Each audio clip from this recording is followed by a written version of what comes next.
pleasant good evening to you on Friday night, January the 9th, 2026. It's time for Ciml basketball from Ankeny High School. It's the Waukee Northwest Wolves and the Ankeny Hawks. Good evening, everybody. Along with Grady Anderson, I'm Paul Yeager. Glad to have you here on this contest. It's the first of 2026 for Northwest. They played on the 20th of December in a tournament over at Johnston High School against a team from Minneapolis. Otherwise, they have just been seeing the same numbers and colors for days, if not weeks, Grady. As Coach Powell told me just a few minutes ago, we need somebody new to play. And he's excited in this top 5 matchup again from Ankeny. Jim, what are you seeing? What are you looking forward to tonight? I'm really looking forward to the matchup of guards for Ankeny. I think Jayla Williams and versus Sadie McCann. For them, it's really going to be a key matchup. The other big issue, Ankeny has a little bit of bad blood with this Waukee Northwest team. Last year got bounced out of the state playoffs by them. Obviously, the big storyline there was Jayla put up 20. Nobody else was able to put up double digits. If somebody is able to put up double digits, especially if it's Ainsley Keene or Reagan Baldwin, this game could have a flip script. And that has been a big story for this team, and maybe you could say Ankeny has made that transition from last year to this year, is they have been able to identify. You've got Reagan Baldwin the second year with this team, Ainsley Keene, more of a regular presence on the floor, both of them averaging double figures, but also let's go down low, and it's a lot to put on a first-year player, but Ali Aguirre has been a difference maker too down low. Yes, she has throughout 2025. I mean, she's contributing 10 points per game, setting screens, doing the small things, able to be a real presence down low, and also be a consistent rebounding threat, both on the offensive and defensive side. Dowling was able to stop her a lot last Friday. I'm really interested in seeing how Northwest is going to attack her. Well, here's the thing for Northwest tonight. Leah Janulewicz is back and going to be in the lineup. She started every game for them last year. She returns. Huge upside for this squad. The ankle was the issue. She's back. Nothing like a basketball player with a bum ankle that can bother you all year. So the good thing for her, a couple of weeks off made a big difference. You know that first game, second game energy is going to be there tonight for her. Oh, it totally is. And if you're a 5th-ranked team and you have been missing one of your better players, you're coming in, you aren't at your highest ceiling, and all of a sudden you're coming in against a team that comes off a tough loss, but a good win against Urbandale. This is a good time for them to really prove that they deserve that 4 spot. Romy Crowett is huge. She's averaging 15 points a game. Sadie McCann, Grady, her double figures at 13. She's a sophomore. This is a young squad that's gotten better from one year to the next. I'll ask you at halftime what you've seen in the emergence and the difference of these two players, but quickly here, before we get started, final thoughts before tip. I think it really comes down to, is Ankeny able to get somebody into double digits that's not named Jayla Williams, and how much does the addition of Janulewicz affect them? Coach Powell says, hey, we got to contain Jayla. I'm like, Coach, you got to give me something more than that. That's everybody's key. We'll see how this squares out. Waukee Northwest is 6-3. They're ranked 5th. The Ankeny Hawks are 8-2, coming off a win Tuesday night against Urbandale, 59-45. They dropped a week ago on this court to Dowling Catholic, 64-57. Northwest has not played since the Winter Tip-Off Classic against St. Margaret's, but they will be introduced here as well as the Ankeny Hawks. And we'll have basketball in just a moment here on the Ankeny Activities Network. Let's meet the players and the starters for tonight's game.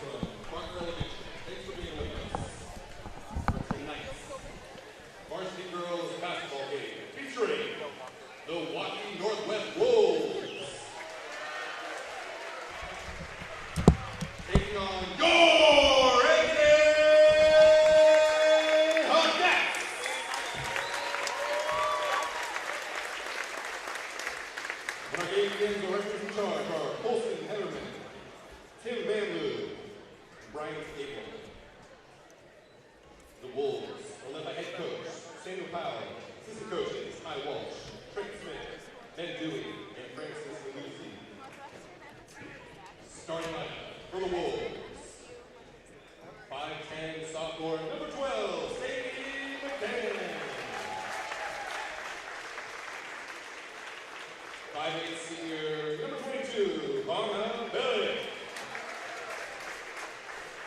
6'2", junior, number 24, Logan Moats.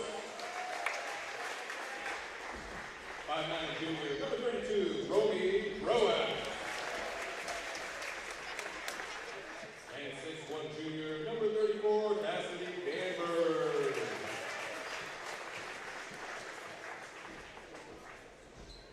The Hawkettes are led by head coach David Toby. Assistant coaches Gary Birdwell, Cody Cannon, Shama Aguirre, Peyton Fay. And now, get on your feet and get loud. It's time! Starting on us, the Hawkettes. 5'8" senior, number 4, Kyla Stopper.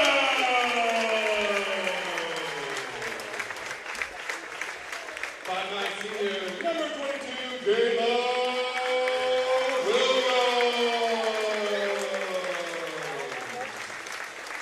5'9" senior, number 23, Aislinn King. 6-foot freshman, number 30, Ali Aliyeh. And 5'11" senior, number 31, Brandon Baldwin.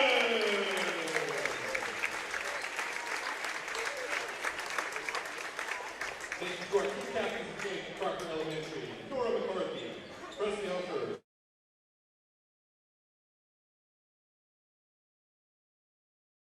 More Iowans drive Chevy than any other brand, and nearly 25% of the new Chevrolets sold last year came from the Carl Auto Group. Since 1978, we've exceeded expectations with an unbeatable selection and hard work that makes us your dealer for life. Come see why Iowans trust Carl Chevrolet, with locations in Ankeny, Stewart, and Webster City. Your dealer for life, it's the Carl way. Searching for a home that combines a resort lifestyle with the comfort of being close to your loved ones? At Epcon Communities, we make building your dream home an easy and exciting journey. Choose the floor plan that fits your lifestyle, handpick the finishes to make it uniquely yours, and leave the rest to us. We'll handle the construction, you focus on the fun part. After closing day, your new home is all yours, ready for you to start enjoying the community, the amenities, and that special sense of belonging. Visit clarityconstruction.com for more.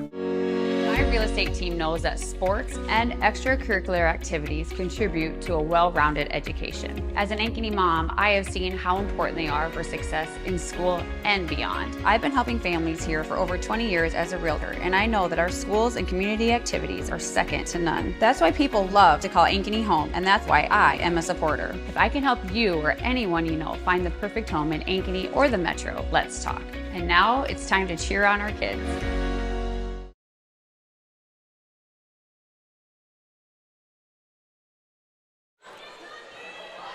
It's Friday night. It's time for basketball. Doubleheader, boys and girls. Girls up first here at Waukee Northwest in their road black uniforms. Blue numbers trimmed in white and the word Northwest on the front. Ankeny in their home whites with the maroon stripe rather large down the left and right side of the uniforms. Those maroon numbers trimmed in golds. The Hawkettes in their pink shoes. They're ready to go. So are we, Grady, as we look at this contest. It's going to be Schatfeld, Williams, Keene, Aguirre, and Baldwin for the Hawks. For Northwest, McCann, Billick, Vogt, Crowett, and Danberg. We will see a number of players tonight as we make our way into the heart of the conference season. You're watching the Ankeny Activities Network, which is built by the Daniel Seifert Real Estate Team on the Carl Chevrolet family of networks. Let's play some basketball here on a Friday night. Glad to have you here wherever you may be around the world. Thanks for watching. Let's play some hoops. Teeing it up will be Danberg and Williams from center, and it's controlled by the Wolves. They'll go right to left here in the Ankeny Hawk Gym on the south side of town. Early on, man-to-man defense for Ankeny against Northwest. Up top, that's Billick. Into the corner. Nice drive, scoop, and no good by Vogt. Gets her own rebound. The volleyballer cannot get it the first time. Loose ball. Let's see who gets it. If you can't just reach for it, you got to dive for it.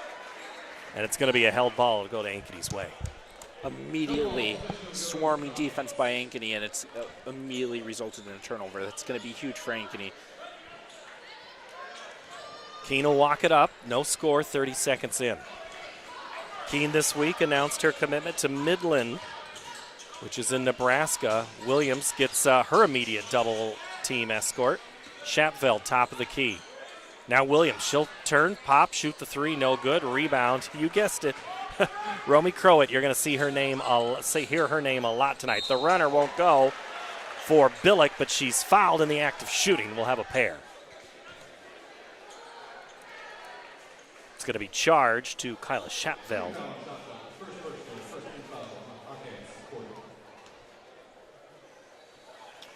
First free throw bounces off the rim and goes in for Billick.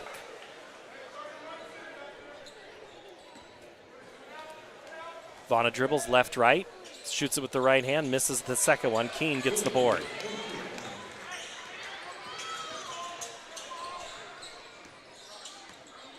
Williams looking for Baldwin out of the screen, instead gets it to Keene.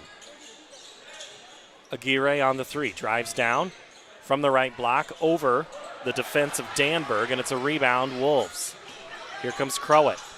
Now Danberg, left side, tried to go in a hurry to McCann, and it's taken away by Ankeny. Williams, step back three, just about shuffled that pivot foot. Shapveld comes to the rescue. Williams drives down, fadeaway shot, a little strong, was expecting a little more contact. McCann clears. And runs it coast to coast. Sadie, right side, good. It's starting to hurt them already, as we saw this happen last Friday, but Ankeny needs to get back a little bit faster on defense. Sam Powell's crew up 3-0 here. 2 minutes gone by first quarter. Shapveld. Now Aguirre. Ankeny kind of struggling to find any motion right now. Aguirre fakes everybody out of the gym and gets the two. Nice move there by Aguirre. Big time post move from the left block. 3-2, first 2 points of the game for Ankeny. Wolves go to work. Up at the top, Billick. Now it's Danberg. Opens up. Look for a cutting McCann. Now she goes to the right side. 3 on the way by Billick, no good. Chased down by Crowett. Roaming with it, loses it for a moment. Tied up, nearly going on her back. Or on her back, nearly having her hair go out of bounds. Ankeny gets the loose ball. Keene to the right side is blocked by McCann, and McCann keeps it in bounds. And the Wolves now have numbers the other way, 4-on-2.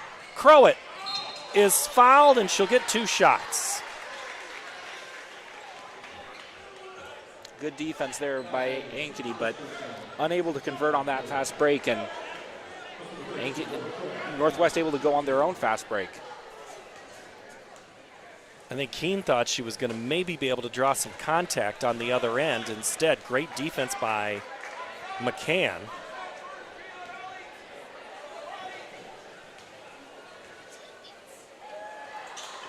Crowett's free throw is good. Her first points of the game, 4-2 Wolves. Williams to the right side. Keene loses the handle. Gets it back. She was trying to get set up for a wide open 3, just not there. Baldwin over to Keene. Gets some space and converts. Nice little give and go there from Ankeny. That's something that really needs to be worked here with this tall lineup from Northwest. Crowett dribbles between the legs, guarded by Williams. Looks for a pick from Danberg. She'll pop back the 3, rattles around, no good. Shapveld grabs the ball. Into the corner, Aguirre, 3. Long, rebound. That's McCann. Across midcourt. Gives and goes, little head fake, gets past Keene, lays it in and scores. McCann now with 4 of her team's 6. 6-2 Northwest.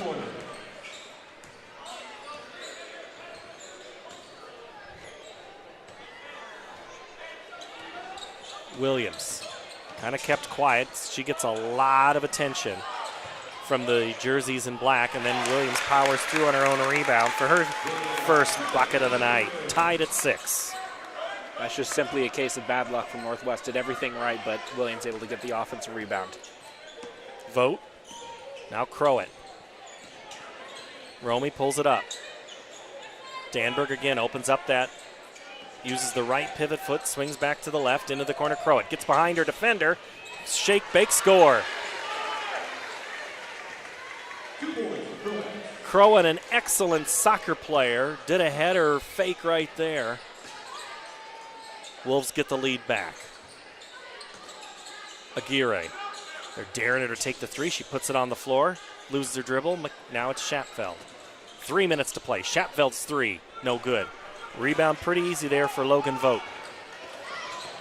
Vogt gets behind, has her eyes up. McCann lays it in, and that's a quick timeout for Ankeny. 10-6, 2:52 to play here, first quarter. Sadie McCann's been everywhere, Grady. It's immediately clear why she is one of Northwest's most trusted shooters. But for Ankeny, really struggling to get back on defense, and it was a little bit of the case that we saw against Dowling, but it just has reared its head again. Have to call a timeout there from Coach Toby. All right, so clearly Northwest doing their scouting know that Jayla Williams is someone that they have to stop, and they're double teaming her. How do you get her free then? I think I think Ankeny needs to do what they sort of did there with Ainsley Keene to get her first bucket of the game. Get a little give and go action.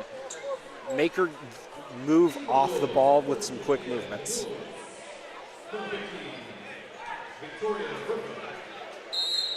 Ankeny will have a substitution at the next break. So Aguirre has to come back out onto the floor here. Ankeny down 4 and has the ball right now. Williams, Aguirre, Schapfeld, Keene. Open for a moment, but man, McCann closes in a hurry. Shot clock approaching 10. Schapfeld needs a little help. Crowett all over her like a coat. 5 seconds on the shot clock. This is going to be tied up, and it's going to go back to Northwest. Romy Crowett, your MVP of that possession. Ankeny tried really hard to force a pass into the post for Emerson Hutchins, but it just wasn't there, and spent a little too much time before scrambling to get another opportunity. Burpo in the game for Northwest, and for Ankeny, it's Allison Hawkins, and that's your Heart of Ankeny Animal Hospital substitution. 2:10 to play, 10-6 your score. Northwest in black has the lead and the ball. Crowett down low, Burpo, turn around, muscles through, kicks out to the corner. Now quick spin around to McCann. Again inside, now back out.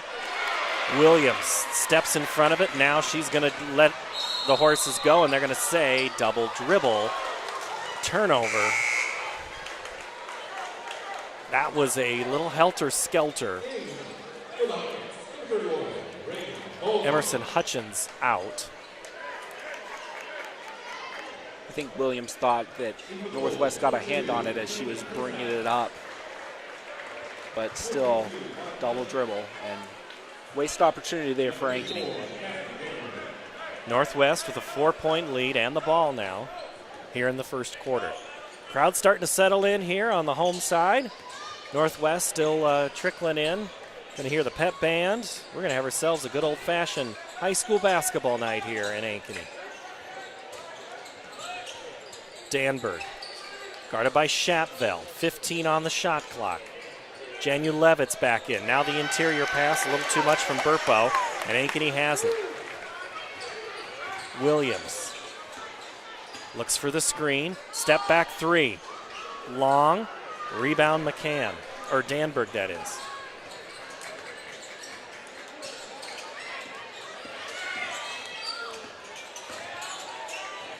Good move to the hole, but no score for Billick. Keene has it, and we're under a minute. Baldwin. Nothing's been easy tonight for Ankeny on the offense. Credit that Northwest defense. Baldwin frustrated, flying them elbows a little bit. If Sam Powell gets his way, he wants that a foul. Schapfeld now to Hawkins. 45 seconds. Baldwin trying to clear space. Gets it to Keene. Great defense by Crowett, poked away. Keene has it, collects, finds Hawkins for three, no good. Missed the mark, and now Northwest has the ball with 30 seconds to play. Ankeny with another tough possession on offense, but credit Northwest defense. They've just been thwarting them this entire first quarter. Janulevitz gets past, and then she's fouled by Keene. Keene thought she got her close, or clean.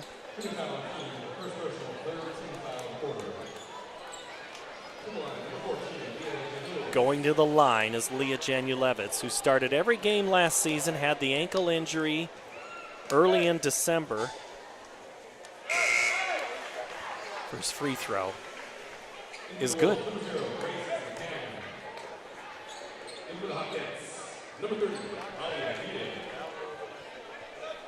Aguirre back in.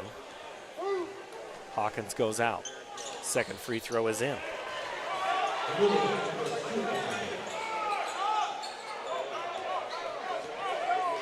Jayla Williams brings it up. Clock at 10, down by 6. Williams goes down, lays it into the left hand and scores. One at the buzzer, good if it goes, and it's off the mark, no good by Crowett. And that's how the first quarter ends. Northwest 12, Ankeny 8. You are watching the Ankeny Activities Network, which is built by the Daniel Seifert Real Estate Team on the Carl Chevrolet family of networks.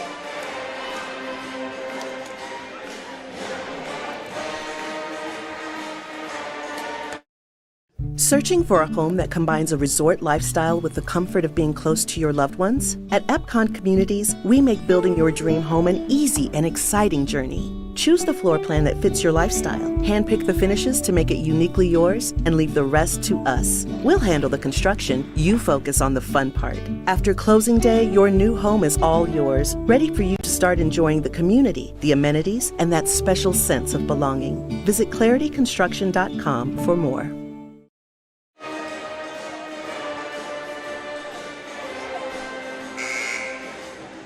Bum, bum, bum, da-da. Can we sing along? Is that legal, Grady, or not? That is.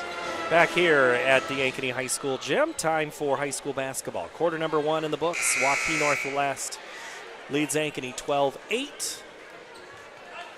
Logan, Levi, Grady, and Paul with you tonight on this Friday night. Crowd from Crocker Elementary settling in. They have their popcorn, as long as they eat it and don't throw it in the game. First quarter thoughts, Grady? I think really we saw what Ankeny needs to do more of is get Williams some open shots as Baldwin shoots and rims out a three. But Williams, go ahead. Shooting's contagious. If Baldwin hits that three, this might be a different quarter. But instead, Northwest gets the basketball back. Romy Crowett guarded by Williams. They try to get into Danberg. Instead, it's McCann, who did great damage in that first quarter for Northwest. Swinging it around, Billick, now Danberg. Goes down on Baldwin, right block, steps through with the left and scores. Cassidy Danberg had 10 in the game before Christmas. Gets her first 2 tonight. It's a 6-point advantage for the Wolves. Into the corner, Baldwin. Catches it back, throws it to Keene, and stepping in front of it is McCann. She is so quick, to the rack and scores. 8 for Sadie McCann. And it's stolen away on the pressure. Crowett to McCann for another 2. Now it's 10 for McCann. 2 terrible instances of miscommunication there from Ankeny. And the full court pressure is frustrating the Hawkettes at this point. Into the corner, Aguirre sets, shoots the 3, scores. And a quick timeout, Nate Toby and the Ankeny Hawks. Looks like Ankeny wants to shoot some 3s tonight, Grady. Is that what you're picking up too? I'm picking up that. I think they've only shot mostly 3s or got into the paint a few times, but had a little bit of struggle. I think Ankeny really needs to work on those mental miscues there. It cost them 4 points, but this is a good timeout for Nate Toby after a quick 3 made. And that's one thing we talked about last week in this game, kind of the trend of sorts, and he wants to give some positive reinforcement. So it also gives you a chance to set up some pressure. Let's see if Ankeny does that out of the timeout. 18-11 Northwest. It's really been Sadie McCann, the sophomore, has been outstanding in this contest. She's playing good defense, but even better offense.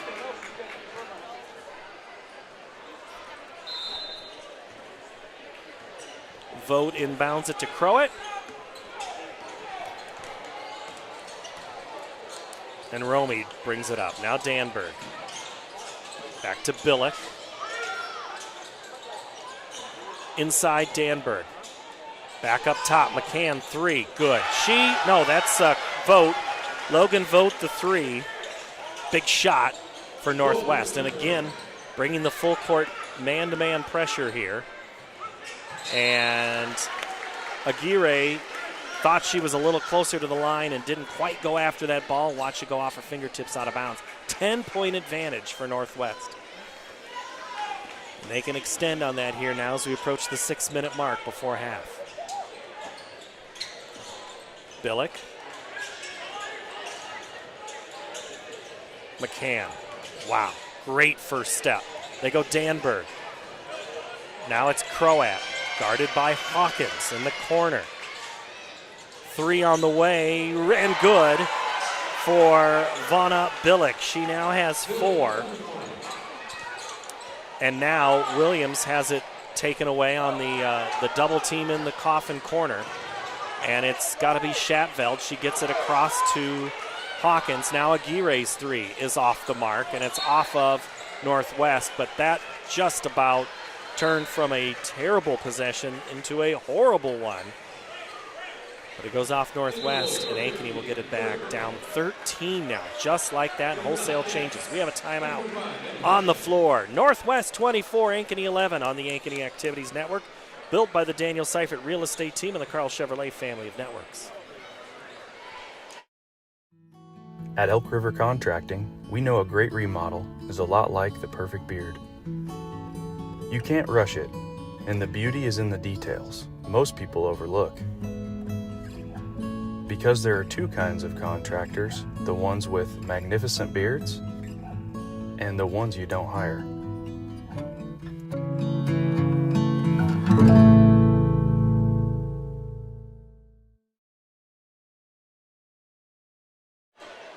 They're going to face pressure. They're going to face pressure here, no doubt about it. No, that's on me. I knew it. That's what I wanted to say. I jumped it, Levi. Sorry. 24-11 Northwest. It's been pressure. That's been tough. Yeah. Northwest has not played in 2026 a contest. Had a lot of practice. Boy, Schatveld on Crowett. Then pulls up her dribble, gets some help from Hutchins. Now Aguirre back out to Hutchins. Williams approaching 5 minutes to go. Step back 3. Good.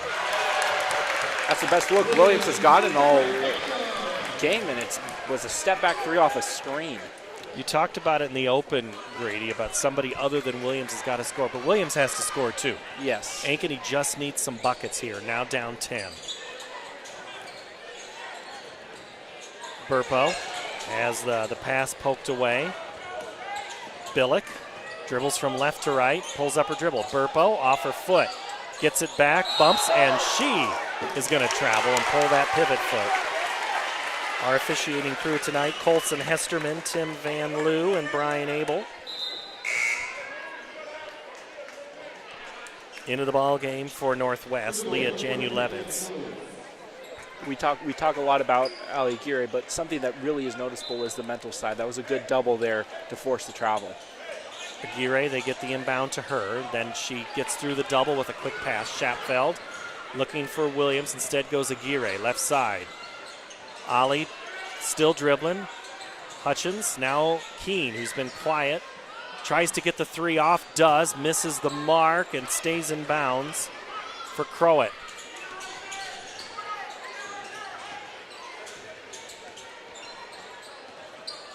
Romy. Oh, nice pass into McCann in the corner. Even better one up. Off the shot is Vogt. Burpo goes back up and scores. Victoria, the sophomore, gets her first 2 points. Quick pass stolen away by Northwest, and again, it's going to be, you guessed it, McCann with a bucket. Now with 12. Keene comes to the rescue, dribbles through the pressure. It's 28-14 now. Doubled up score, the Wolves. Aguirre in the corner. Keene is going to be fouled up top by McCann. Well, that's one way to get McCann in trouble. Get her some fouls, but McCann has been everywhere tonight. And it makes good sense. She's been in charge of guarding Jayla Williams and Ainsley Keene, and she's been doing an amazing job at it. And scoring points. She's got 12. Kennedy Princehouse in the ballgame for Northwest. Schatfeld back in, as is Baldwin. Keene inbounds it to Aguirre. Ali got away with the travel there. Baldwin on the right wing. Hawkins goes into Aguirre. Drop step, and she's fouled in the act of shooting. Ankeny with some good off-ball movement there around the paint, trying to get Ali onto a mismatch, and was able to do so. Foul charge to Leah Janulevitz. Aguirre, first free throw is good. Now 6 points for the freshman.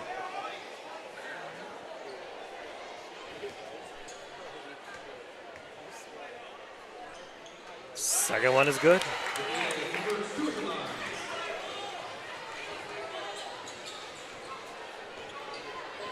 Back to a 12-point lead for Northwest. Crowett drives down, looking to kick. She's fouled before she can get rid of it. I'm sorry, but a soccer player, to me, is a great basketball player for a number of reasons. An aggressive player. She's driving in, looking for kick lanes, looking for the ability to find just that extra pass and hope that somebody has a better look or an angle, and that's what Crowett gives you. She is fierce on the soccer pitch, and she's just as good in basketball, helping her team tonight.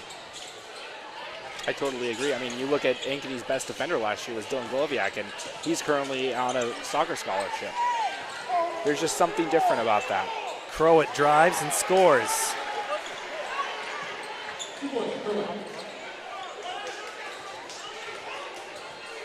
Coach McAnally used to say he liked the soccer players, and Crowett again. And it's Vogt who is on the receiving end. McCann gets it to Janulevitz, no good, and Aguirre can't corral it. Getting down is Leah. Hawkins, now Baldwin. This ball is all over the place. Northwest finally puts some calm into the corner. Right side shot, Billick, good. Vanna Billick, back-to-back threes here in this quarter. And it is timeout time for Ankeny. 33-16, Northwest threatening to run away with this one. 2:13 to go on the Ankeny Activities Network, built by the Daniel Seifert Real Estate Team on the Carl Chevrolet family of networks. What if you could create memories that would last a lifetime? That would be pretty cool. Well, now you can.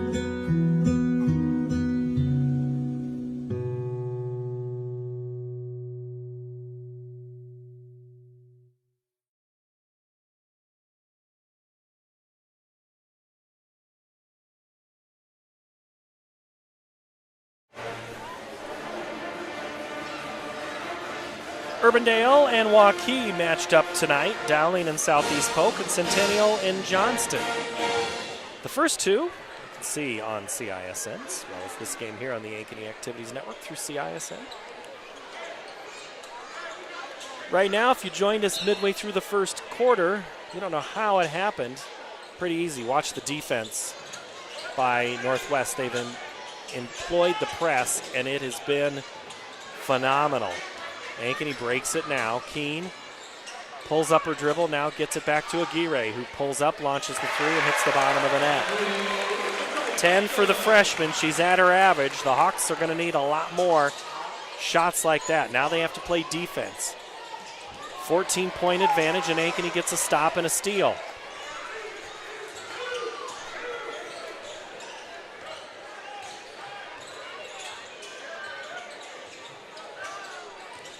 Williams has been not driving like she has some nights. She almost looks hesitant. Could be part of the game plan. Let's see what she does here on Vogt. Great defender, long arms. A lot of Williams's efforts. They go 3 seconds. 3 seconds on the clock. Aguirre gets it back, and with 2 seconds on the shot clock, Aguirre bailed out with a foul underneath. We speak about Williams. She just looks like she is a little bit nervous to attack.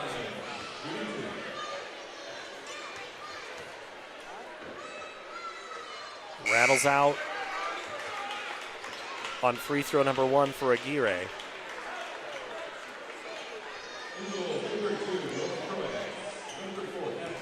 .114 to play here at half, coming up at halftime as Aguirre hits the second. We'll look ahead to the boys' game. We'll recap scoring. And we'll find out what Grady had for lunch. That's coming up at our exclusive halftime report. 3 on the way and good for Billick. Makes it look easy. 3 threes in this quarter alone for Vana. Keene inbounds it, gets it back, and then brings it up. 16-point lead for the Wolves.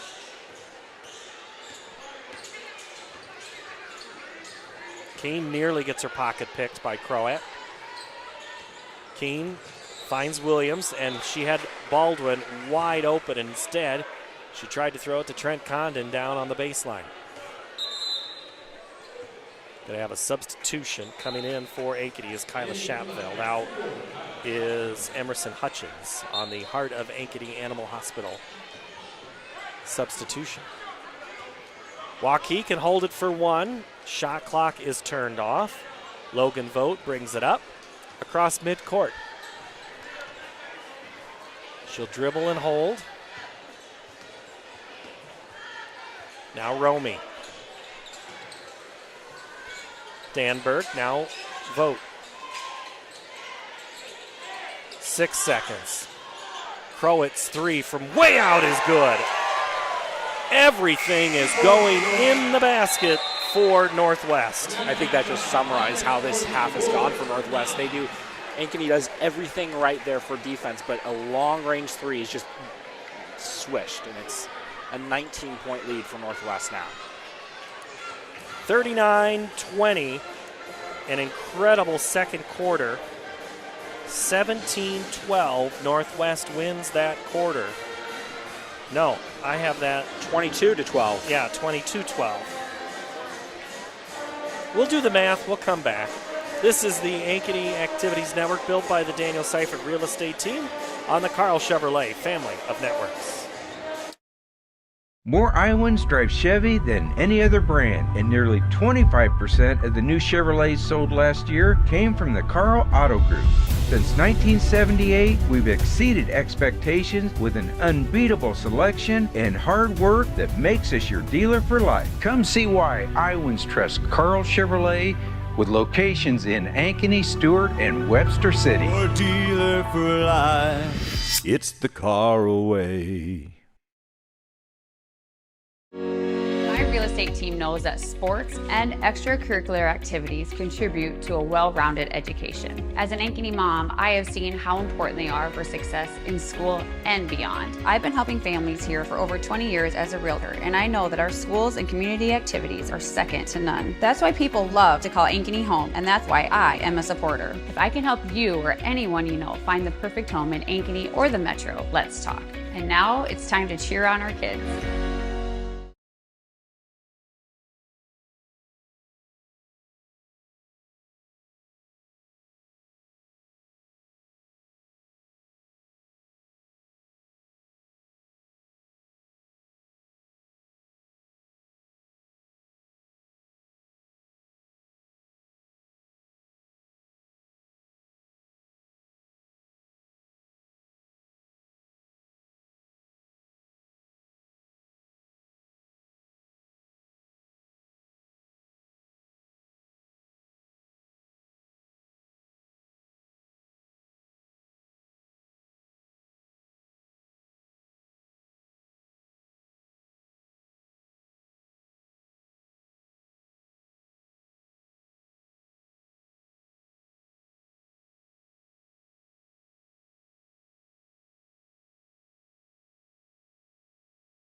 All right, here we go. Let's discuss a little bit here at halftime as you watch the Crocker Elementary students go through their on-court activities.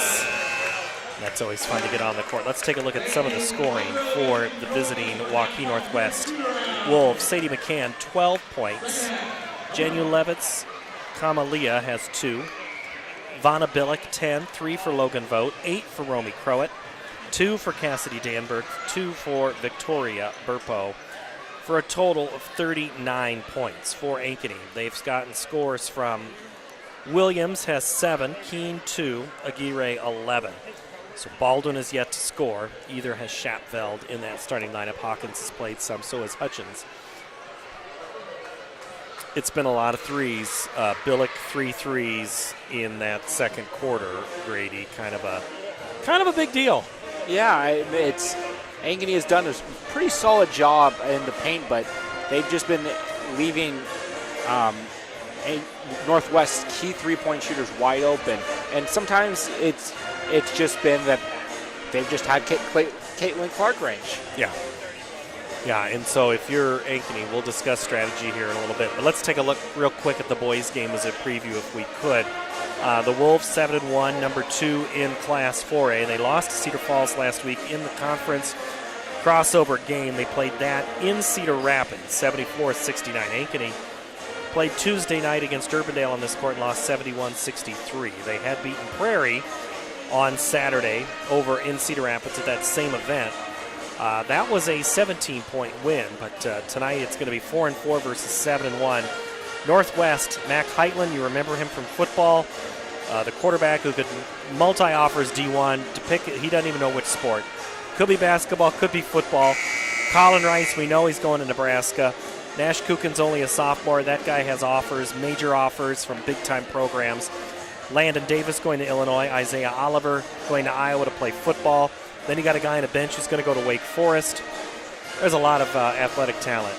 Oh, yeah, and it's been a blessing here for Brett Watson. I mean, he can do pretty much whatever he wants with this lineup. He can go big. He can go fast. He can just put 5 shooters on the floor and average 50% from 3. And that's going to be a tall task tonight for the Ankeny Hawks. They're going to have to get some points out of Rio Aguirre and get some help from other people. Aguirre at 19 points a contest. He scored 25 points against Prairie and 33 against Urbandale, so he's been big lately, but like you said in the girls' game, Grady, got to get some friends. Yeah, and I mean, this is a big game for Ankeny's supporting cast. Obviously, you didn't have the greatest start from some of your regular contributors from last year. Drew Sorensen started off a little bit slow. Obviously, he was able to get 16 against Prairie. But for me, the big question is, who do you have guarding Colin? Is it going to be Drew Sorensen? Is it going to be Max Allison? Or is it going to be Kenyon Ford? We could sit and listen to the band, but we won't. We'll take a break, and we'll have the second half as Ankeny makes their way back out of the court. Waukee going through their shooting.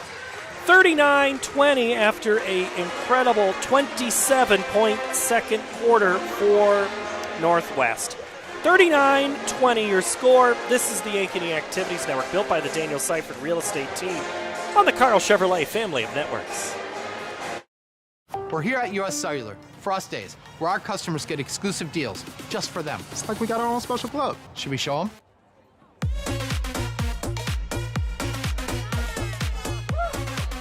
Get $1,200 off any phone plus $500 off any tablet. Us Days at US Cellular.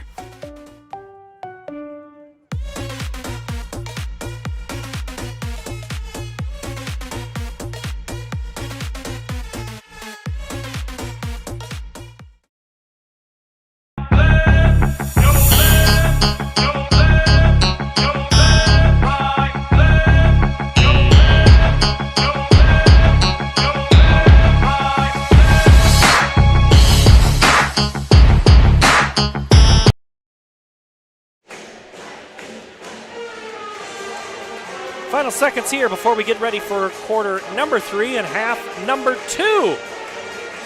Logan Friesman on camera tonight. Our producer-director, Levi Yeager, Grady Anderson, Paul Yeager with you here. All right. We didn't have microphones in the locker rooms, but is this one of those cases where Nate Toby says absolutely flush the first half? forget about it, it's 0-0, let's just play a good half? I don't think you say you entirely flushed the first half. There was a couple good moments. Obviously, Ali Aguirre was able to get to double digits, and you're really starting to see what type of resiliency Ankeny had. Obviously, they had that wild comeback against Waukee, but this is a bit of a different story. Northwest is built a lot differently than Waukee, and I want to see how they respond here in the third quarter. Northwest comes out early. They don't have much to adjust when you're hitting the way they are. The nets are no longer on fire. They've been extinguished. We're ready for half number 2, but picking up right where she left off is Sadie McCann, so maybe the fire is still lit. I'm going to blame that on the announcer's curse there. For the Wolves. And again, why would you not keep the pressure applied if you're Northwest? Keene comes down out of the 3 and hits it. Out of the pressure, Ainsley. They need her to hit big buckets like that. Trade 3 for 2 if you want to get, but you got to get a stop right here. If you're Ankeny. What'd you say? Try to get it to single digits before the end of the quarter? Yeah. It becomes a lot more realistic for them to attempt to come back here. Billick goes down to Danberg. Gets down on Baldwin. Keeps moving, gets in trouble, gets it out to Billick. Now Danberg again, the scoop shot, no good. Crowett kind of gets her hands on Williams. Jayla clears it. Now to the left side, Baldwin. Back to Keene. See how long they hold the ball. Williams goes to work. She's blocked by Vogt, so maybe that's one of those reasons why Williams isn't driving. She's got to face the long arms of Vogt. Logan now to Romy in the left corner.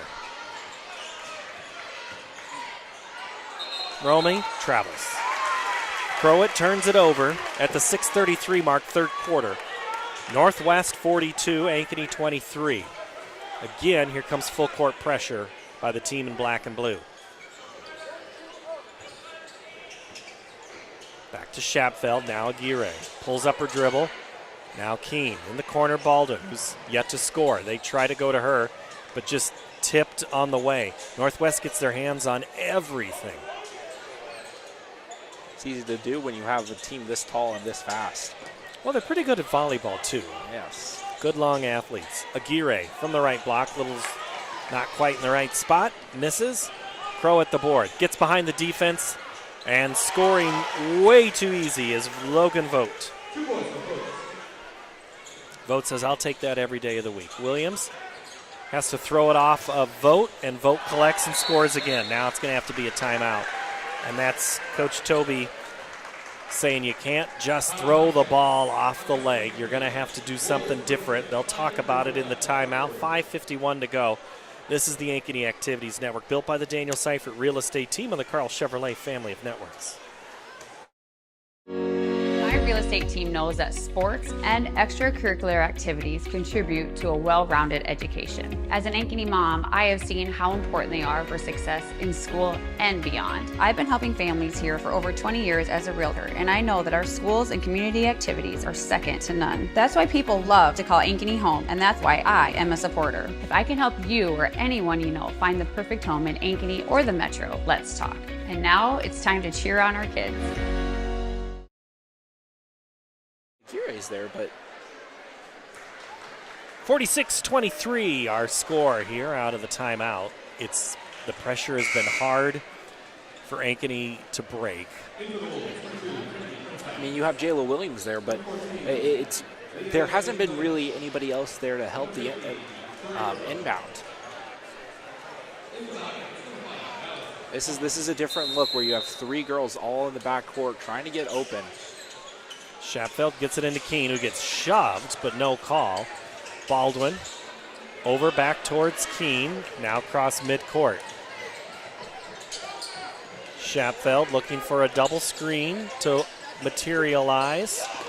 She keeps dribbling it, but not getting any help or going forward to the basket. And finally, way out front, Burpo is going to be called for the foul. Obviously, it's not great to have to spend 8 seconds before getting the ball across the court, but if that's the only way to get it across, you got to have that and deal with a shortened shot clock. Keene gets the inbound pass. Williams kind of been neutralized tonight. She drives in from the right side, no good. Ball's loose, gets away, and it's taken by Northwest. Janu Levitz leaves it. Now it's up to Prince House. McCann. Now Crowett. Prince House from the right wing. 5 minutes to play, third quarter. Drives in. Going and getting a chance to go get some free throws is Leah Janu Levitz as she's fouled on her way to the basket by Allison Hawkins.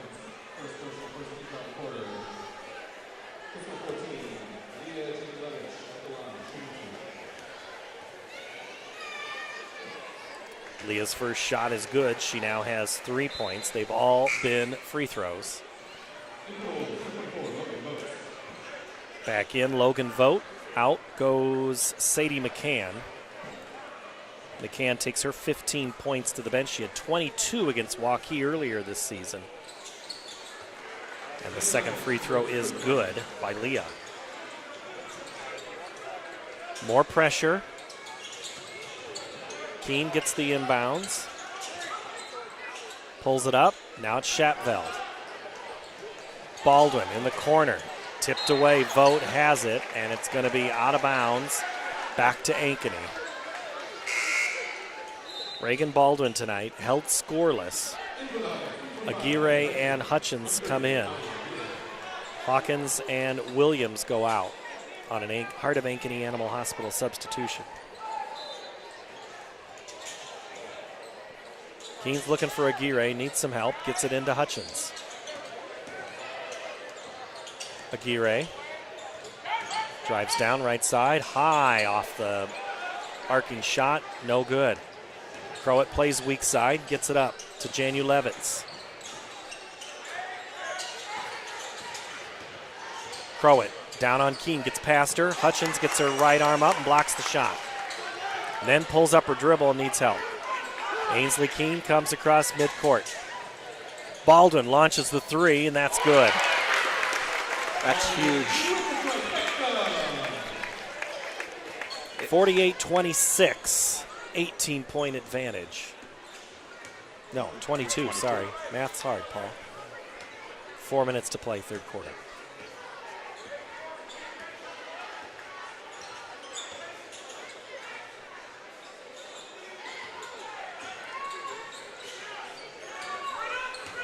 Inside to Burpo, and the shot's blocked.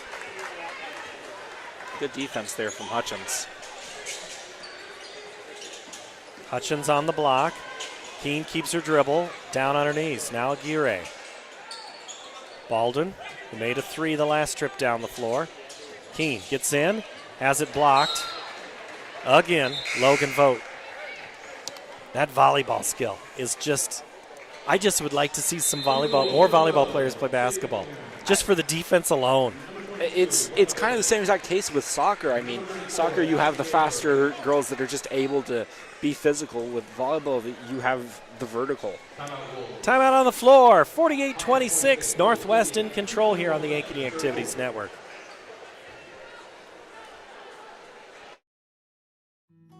At Elk River Contracting, we know a great remodel is a lot like the perfect beard. You can't rush it, and the beauty is in the details most people overlook. Because there are two kinds of contractors, the ones with magnificent beards and the ones you don't hire.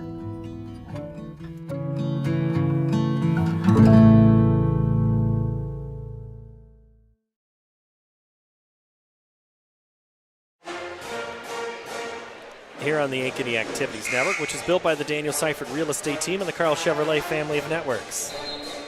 You did it. Some people have to hear all the words all the time. All right, if you're Ankeny, it's one possession to turn to two to turn to three. You got to have a couple in a row. Consistency is key right now, would be my guess. Oh, it totally is. I mean, you can't just try to start forcing shots if you think they're slightly open. You still have to stick to your game, but at the same time, you have to play a little bit faster here. So Williams is trying to do the type of play where, you throw it off of the opponent's leg to get it out of bounds. But every time she's tried that, Northwest has just been so athletic to take that play away as it goes off Aguirre's hands almost into Gary Birdwell's, and Coach Birdie takes the ball, hands it to the official, and we're going the other way. Doesn't look quite pleased that he had to handle the ball there. At last check, Johnson was leading Centennial, Dowling up on Polk at half, and Waukee leads Urbandale. It's there in the third quarter. Reverse layup is good for Vonnebillik. She now has 12. Aguirre, Williams, now Baldwin. 2-on-1 if they can get there. Baldwin catches, shoots, scores. That's huge. It looks like she has a little bit more of her confidence back there with 2 made threes, and that's going to be something really important here for Ankeny in these last 10-plus minutes. Reagan Baldwin, 2 threes coming here in the third quarter. Into the corner, answering for their own 3, no good. Trying to get the board is Williams, and she is going to be fouled by Leah Janulevitz, and that's her 3rd. This has been a really physical game so far.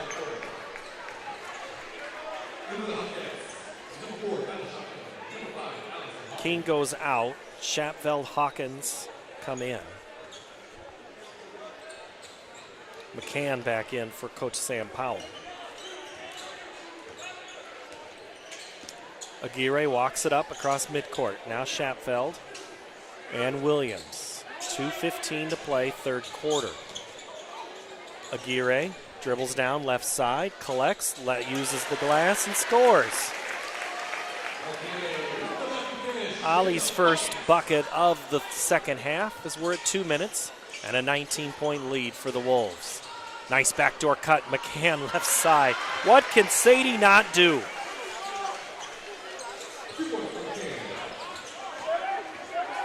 Williams beats McCann down the floor, takes it the length and lays it in.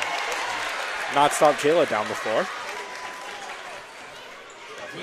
We'll see a little track meet. We'd be fine with that to see some fun run and gun. Into Danberg, opens up on Baldwin, looks for the cut, top the key, Vogt, 3, no good. Fight for the rebound up high, and it's going to be a held ball, go back to Ankeny on the alternating possession arrow, which means we're going to see pressure from Northwest.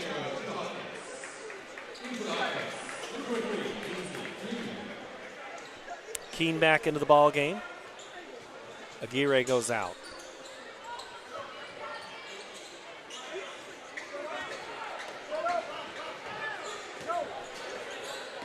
Williams takes down Vogt, then pulls it back out, waits for a clear. Baldwin's kind of off center on that launch, not able to get the hat trick. Williams steps in front, and they're going to whistle her for the foul as she made contact with Romy Crowett. Williams' first foul, second team here of the third quarter with 63 seconds to play.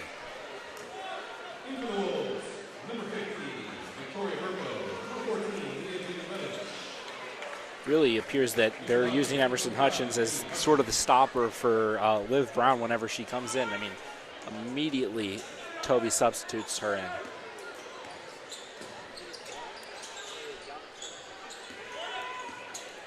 Vogt guarded by Keene. Janulevitz's pass is poked away for a moment. Back to Crowett. Inside they go to Burpo, and it's a loose ball. Crowett chases it down. The shot clock now at 10. Whole lot of players way out front. And Hutchins stepped in front of it, was able to get it to go off of Leah Janulevitz's leg. And it'll be a turnover. Ankeny ball. Aguirre in. Hutchins out. 32 seconds to play third quarter. Ankeny needs to work to get a good shot here. There's no shot clock. Can use all 30, and there's a inbound violation there. As Shapfeld threw the ball on the inbounds line.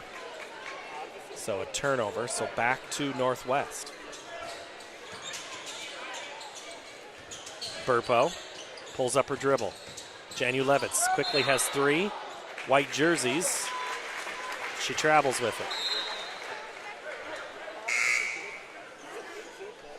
Baldwin back in. Hawkins out on a Heart of Ankeny Animal Hospital substitution. 25 seconds to play in the third quarter. Aguirre, now Williams. Knocked away momentarily by Crowett and brings it across. 18 seconds to play in the third quarter. Ankeny looks for one. They want to have a one good shot. Those have been hard to come by tonight. Baldwin sets the screen. Williams spins and scores. Nice play, Jayla Williams, to close out the third quarter. Williams now with double figures, but it's still a big mountain to climb for Ankeny. 52-35, Waukee Northwest in control. Back with the fourth quarter on the Ankeny Activities Network, built by the Daniel Seifert Real Estate Team on the Carl Chevrolet family of networks. More Iowans drive Chevy than any other brand, and nearly 25% of the new Chevrolets sold last year came from the Carl Auto Group.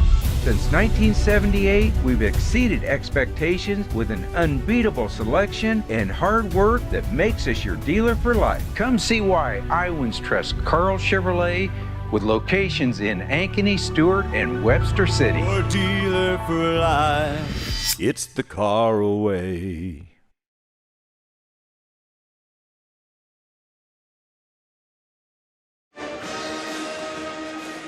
Ankeny wins the fourth quarter, 15-13, but they're still trailing in the score, 52-35. As we go to quarter number 4, Grady. I'm not gonna give you a yes or no question this time, except what you have for lunch, because we forgot to talk about that in half. You know what? I had a really great lunch. I was able to meet up with a really good friend of mine who recently transferred to Johnson, named Will Davies, the baseball player. It's good to see him as always. I didn't know he had transferred over to Johnson. Are they good in baseball? Johnson? Yeah. A little. They're okay? Yeah. Them in their clubhouse. New coach, though, this year. Yes. A lot of the same old, though. Yeah, I think that'll be good. Yeah, because you go back to college tomorrow. Yes, sir. Inside to Burpo to start the fourth quarter. She is in the lane, kicks it out. Janu Levitz's shot no good, and Ainsley Keene says, I will take this ball, and I will dribble it up. Baldwin catches. Oh, I thought she wanted to pull that trigger on the three. Aguirre, fade away in the paint, no good. Rebound comes out to Northwest. That's Billick, who baseballs it up ahead. Out of bounds. It'll stay, though, with Northwest. Me and you were talking about this a little bit before the break, but I think one of the biggest underappreciated things here for the Northwest team is their head coach, Sam Powell. I mean, to come into a program that's only 5 years old and consistently be a top 15 team as a layup is made there, it's just really impressive on the coaching staff's part. I asked him, last year, a lot of freshmen, sophomores, and I said, how have they made that adjustment? He says, they've been great. As Jayla Williams backs it in for lucky 13 point for her, 54-37. And, there is a lot of potential as Crowett is going to get an and one. I take that back. That's Billick. Gets the and one. Count the bucket. But for him to take a break from coaching and come back into a new program and consistently bring him into at least the regional semifinals, except for 1 year, but it's just been impressive. Took over for Chris Guess, who then went to the college ranks.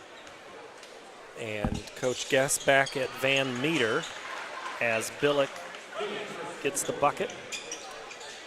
And it's back to work for Ankeny. Down by 20, 57-37. Keene to Williams. Williams had it tipped. Saved by Burpo. Danberg. Now Janu Levitz.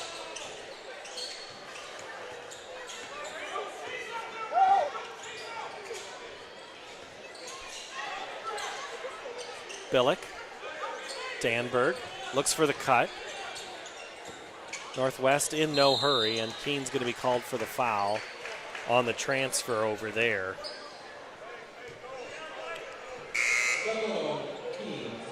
Keene's second of the game, second of the quarter back in Crowett. and Prince House.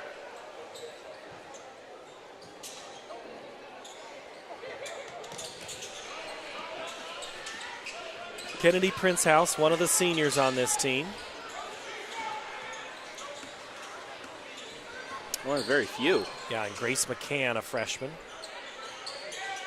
Danberg. And Williams steps in front of that pass. She's going to take it to the rack and lay it in and score.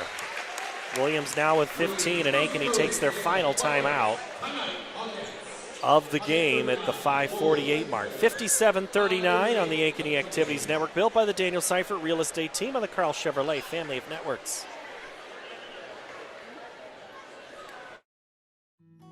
At Elk River Contracting, we know a great remodel is a lot like the perfect beard. You can't rush it, and the beauty is in the details most people overlook. Because there are two kinds of contractors, the ones with magnificent beards and the ones you don't hire.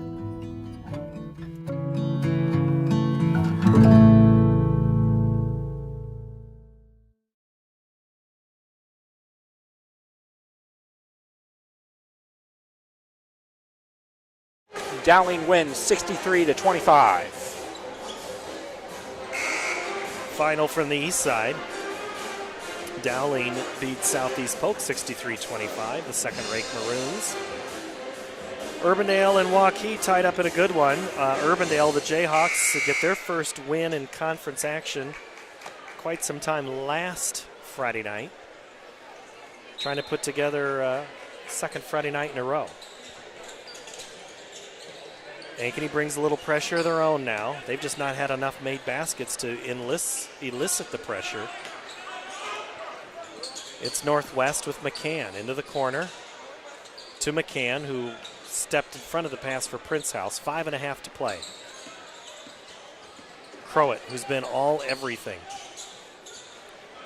in this game. Prince House into the corner. Crowett. McCann. Baldwin knocks it away with the left hand while she played defense with the right. Up ahead, Keene from Williams. Ainsley dribbles around side. She's fouled up top by Grace McCann. That's her first.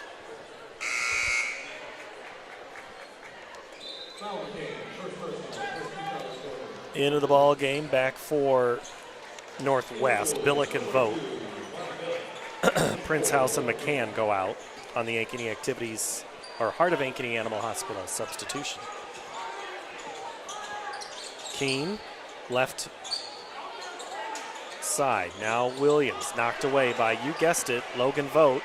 Vogt the other way, leaves it for McCann, and actually misses a shot. I didn't know she could do that. I didn't know either. And Keene fouls McCann. And it'll go to the free throw line for a pair here at 4:45.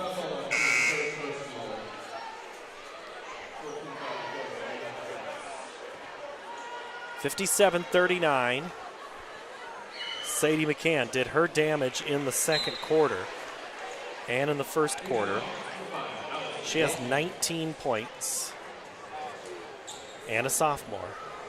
Danberg in, Burpo out. Keene is out, and Hawkins is back in.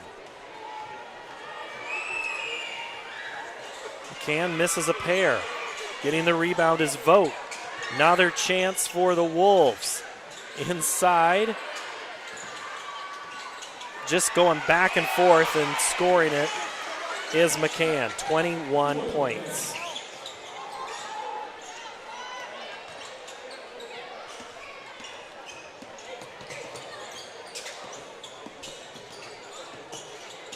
Schapveld, now Baldwin. Looks for the screen, now Aguirre. In the paint, knocked away by Billick. Billick pulls up in transition, shot no good. Danberg gets the rebound and puts it back in. 4 now for the junior. Under 4 minutes to play, 61-39. Off the hands of Hawkins, out of bounds. Hutchins and Keene come in. I just want to confirm, you said Danberg only has 4? That's all I have her down for. Yeah, that's what the board does too, but you know those people that run the scoreboard over there. Yeah, they're not very good, but I mean, I feel like the impact off, not just offensively, but like defensively for her is really what makes this Northwest team one of the better defenders in the state. McCann left it for one teammate, but Crowett has to come in and be the teammate to save that. Goes one-on-one with Williams. No good. Jayla the board. 5-on-4 up ahead for Hawkins. It's kicked by McCann. And we'll re-inbound the basketball and reset at the Y of Ankeny in front of the Ankeny student section, which is starting to form along with the Ankeny High Band. Headed out for Northwest is Vogt. Hutchins, right elbow. Gets it to Keene, top of the key 3. Backspin, no good. Crowett again, she's everywhere. I'm gonna start calling her Roy Kent. She's there, she's everywhere. Can't quite say the full cheer here on the, even on the web. Into the ball game now is Chloe Moen. And there's Danberg on the weak side, wide open pass. Ankeny just is falling off defensively here, and it's starting to really impact them offensively as Hawkins misses a 3. Crowett and Williams doing a good battle here. Williams has not given up on this one. Into the corner. Oh.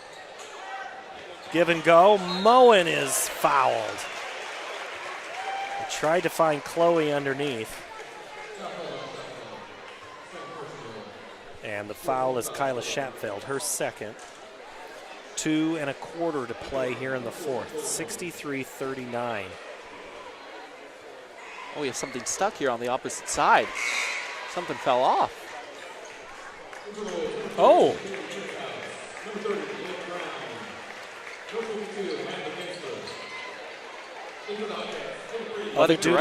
Other duties as assigned. Yeah. There, Grady. You'll learn that in the working world. Shout out Mike Baker. This whole team is here tonight. Free throw is no good. Hutchins gets it to Keene. And Northwest to start to put in a little deeper on their bench. Liv Brown has entered the game. Now it's Shatfeld. Hutchins takes a dribble, back out. There go Jenna Hallbrook, who came in a minute ago. 2:08 to play. So Northwest, after tonight, they will, huge game coming up for them on Tuesday night against Dowling. Then they're at Centennial, and then yet another big game at Johnston and Valley. So big stretch for the Wolves. This is a good game for them to have a win here and bring some momentum into a really good Dowling Catholic team. Worley gets it in. Now Worley in the corner. Looking for Hallbrook or Hutchins. Somebody's going to have to get it. Hutchins does. Puts it in the paint, and she is going to be going to the free throw line for a foul. She hit the deck pretty hard. I think they're going to get Moen on that foul. Slow to get up is Hutchins, the freshman. Looks like she got kicked in the nose there.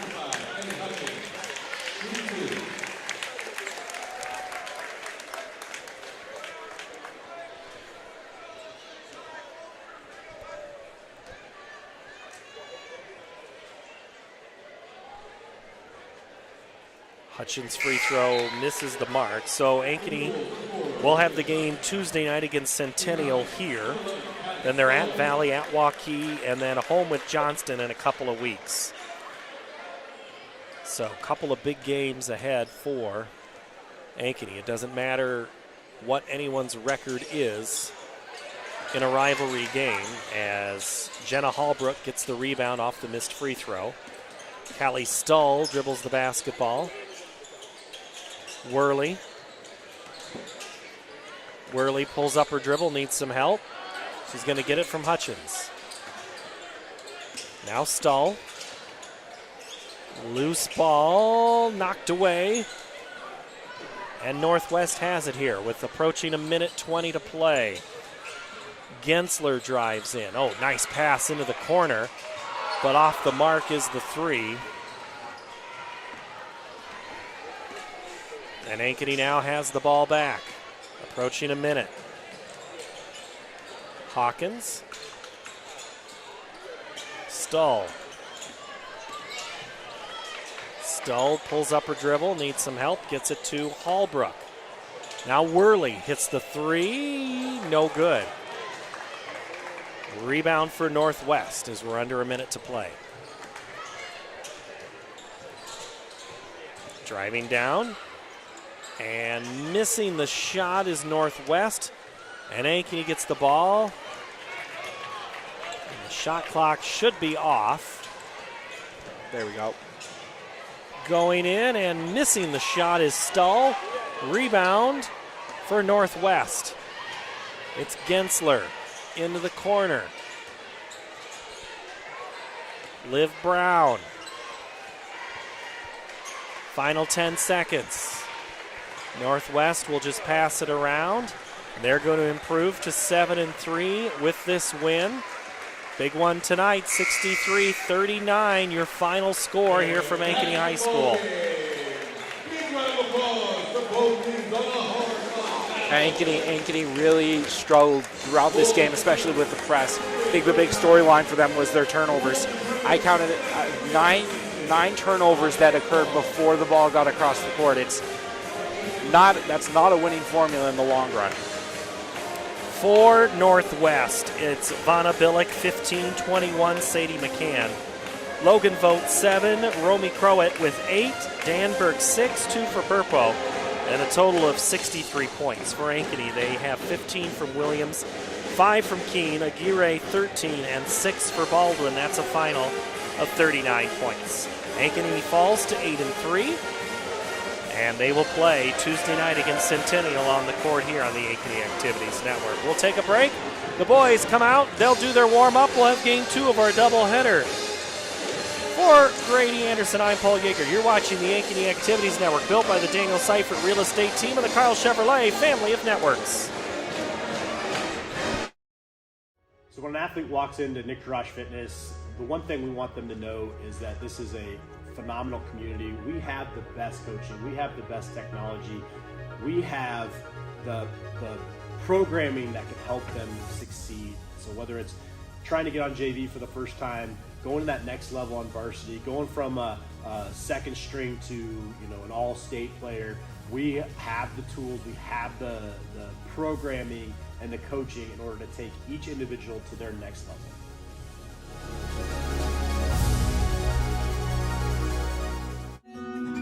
What if you could create memories that would last a lifetime? That would be pretty cool. Well, now you can.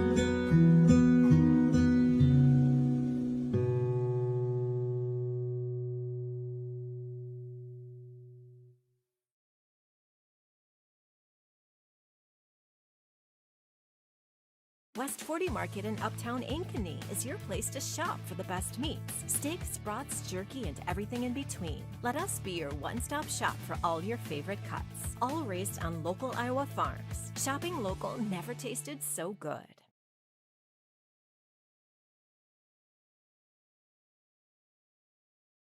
More Iowans drive Chevy than any other brand, and nearly 25% of the new Chevrolets sold last year came from the Carl Auto Group.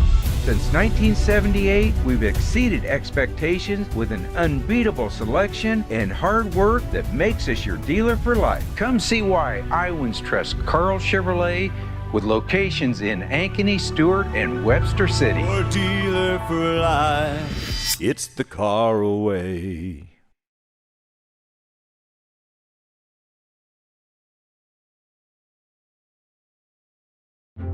At Ankeny Community School District, we know the power of public education. Your child's preschool, transitional kindergarten, and kindergarten journey begins here with a strong foundation.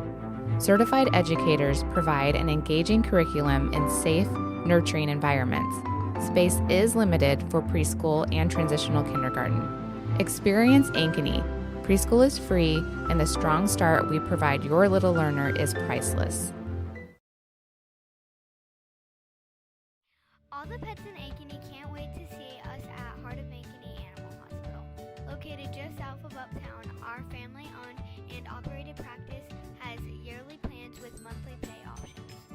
Your dog or cat can get routine and preventative care before you may ever even know they are sick. From dental care to x-rays to our own pharmacy, we love them like our own. Your pets are our pets at Heart of Ankeny Animal Hospital.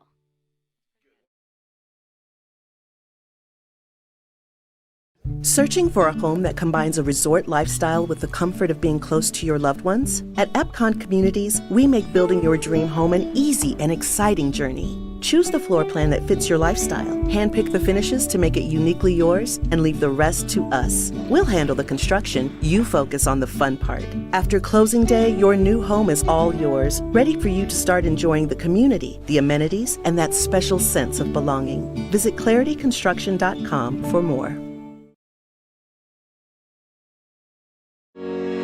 Real estate team knows that sports and extracurricular activities contribute to a well-rounded education. As an Ankeny mom, I have seen how important they are for success in school and beyond. I've been helping families here for over 20 years as a realtor, and I know that our schools and community activities are second to none. That's why people love to call Ankeny home, and that's why I am a supporter. If I can help you or anyone you know find the perfect home in Ankeny or the Metro, let's talk. And now it's time to cheer on our kids. At Elk River Contracting, we know a great remodel is a lot like the perfect beard. You can't rush it, and the beauty is in the details most people overlook. Because there are two kinds of contractors, the ones with magnificent beards and the ones you don't hire.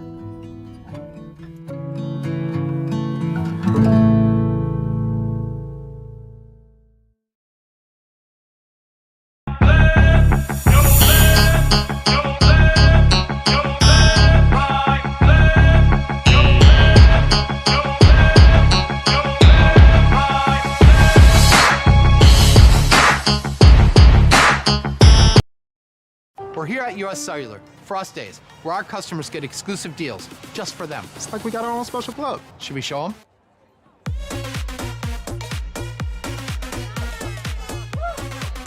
Get $1,200 off any phone plus $500 off any tablet. Us days at US Cellular.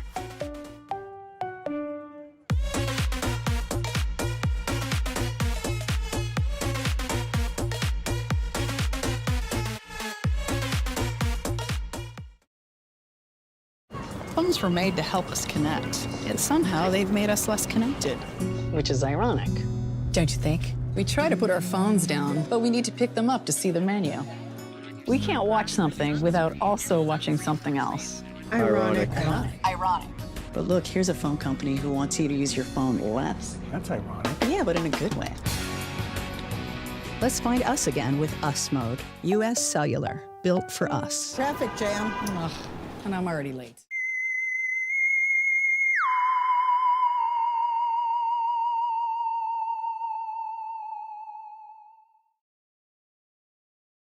So when an athlete walks into Nick Garage Fitness, the one thing we want them to know is that this is a phenomenal community. We have the best coaching. We have the best technology. We have the programming that can help them succeed. So whether it's trying to get on JV for the first time, going to that next level on varsity, going from a second string to an all-state player, we have the tools, we have the programming and the coaching in order to take each individual to their next level.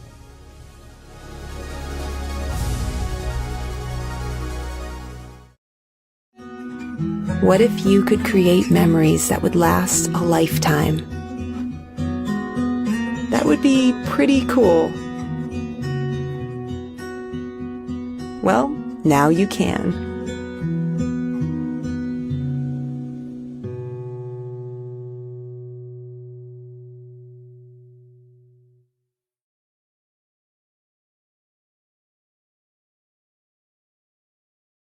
West 40 Market in Uptown Ankeny is your place to shop for the best meats, steaks, brats, jerky, and everything in between. Let us be your one-stop shop for all your favorite cuts, all raised on local Iowa farms. Shopping local never tasted so good.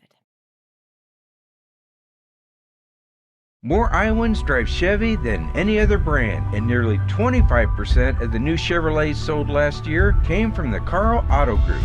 Since 1978, we've exceeded expectations with an unbeatable selection and hard work that makes us your dealer for life. Come see why Iowans trust Carl Chevrolet, with locations in Ankeny, Stewart, and Webster City. Your dealer for life. It's the Carl-O-Way.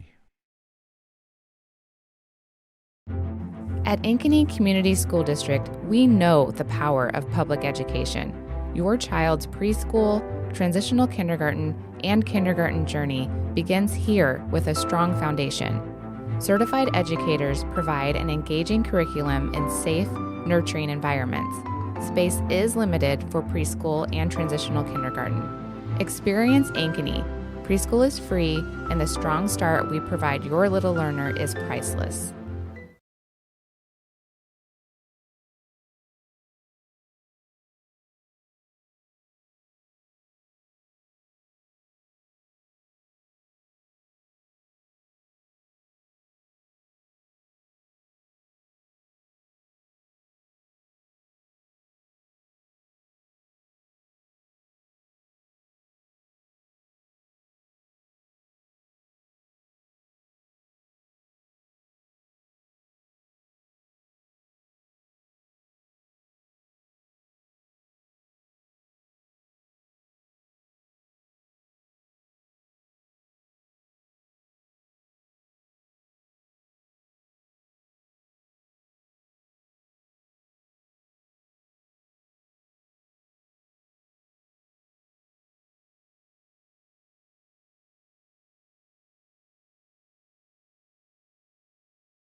Welcome, everybody, to Game 2 of our doubleheader, girls and boys basketball in the Central Iowa Metropolitan League.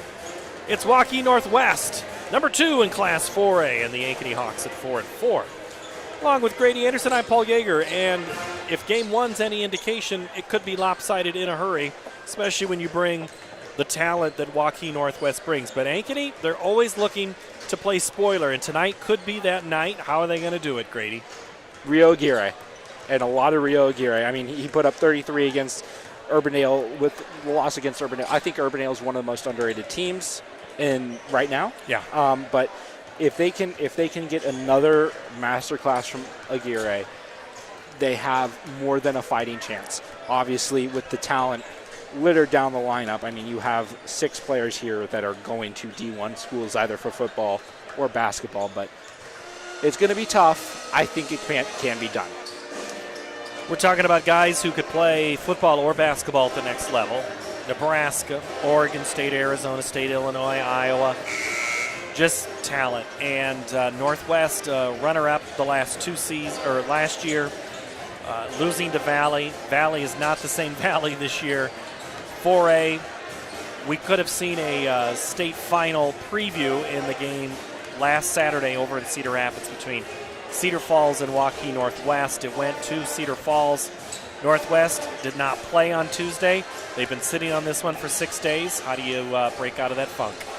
I think for Northwest, if they had a really weak first half. I think if they didn't have as weak of a first half as they did, they were down almost, I think, 17 at half. And I think that was a really winnable game for Northwest. They just didn't turn on the gas as fast as they could. This is really a game for them to bounce back. They have a little bit of a tougher schedule going into the next week. They go in to playing Dowling Catholic, one of the bigger surprises this year, at least to me, Centennial, and then they have their MLK-based basketball classic. This is a really good game to just gauge where they are after the break. Ankeny looks to reverse course after a loss to Urbandale on Tuesday night, 71-63. They're 1-1 here in 2026, but they ended 2025 with 3 straight losses after 3 wins. Waukee, Southeast Polk, and Cedar Falls. Cedar Falls is going to beat a lot of teams. Polk played extremely well that night, and Waukee has flashes. In fact, that might be one of the better games tonight, Urbandale and Waukee. Yeah, and I think Southeast Polk is also a really good team. They brought in a head coach that has built a winning culture over at Grandview Christian, and that team is sneaky good. Ankeny tonight's going to need Sorensen, Campbell, and they're going to put Kean Ford into the starting lineup, at least at last check. But again, Rio Aguirre, he's the guy, averages 19. Going to need some points, and as I think a theme that we stuck with at the girls' game, you got to have friends. Yeah, and it's going to be sort of the same exact situation. Can you get somebody else into double digits? I think the most likely person to do that is just Sonny Campbell, but it really just depends on who they feed the ball to more. Both teams have gone through their pregame warm-ups, and they are seated at the bench. And we have our school song playing on one side and the microphone ready on the other side to get us ready for this Class 4A matchup between Waukee Northwest and the Ankeny Hawks. Earlier tonight in the girls' game, it was the Wolves of Waukee Northwest winning 63-39 in a game that just got out of hand once they brought the pressure. Let's see. We could see a whole lot of scoring in this contest. We'll find out who the starting lineups are and then get you ready for basketball right after this. We've already had the anthem, so now let's just meet the players and let's play some basketball. Hawks has Wellsview Energy going in for game 2 of our doubleheader. A big thank you to Proctor Elementary and our 3 captains of the game, Isaac Ratch, Jonas Hackberg, Dax Wilkerson, Camden Owens, and James Breckenridge for this boys varsity basketball game featuring the Waukee Northwest Wolves taking on your Ankeny Hawks. When our game begins, our referees in charge are Colson Hesteman, Tim Van Loo, Bryant Abel. The Wolves are led by head coach Brett Watson, assistant coaches Kent Henderson, Aaron Mander, David Combs, and Colton Kolowski. Starting lineup for the Wolves. At guard, 6'1" junior, number 2, Matt Heitland. At forward, 6'8" senior, number 4, Colin Rice. At guard, 6'2" sophomore, number 5, Matt Coogan. At forward, 6'9" senior, number 13, Landon Davis. And at guard, 6'1" senior, number 20, Isaiah Oliver.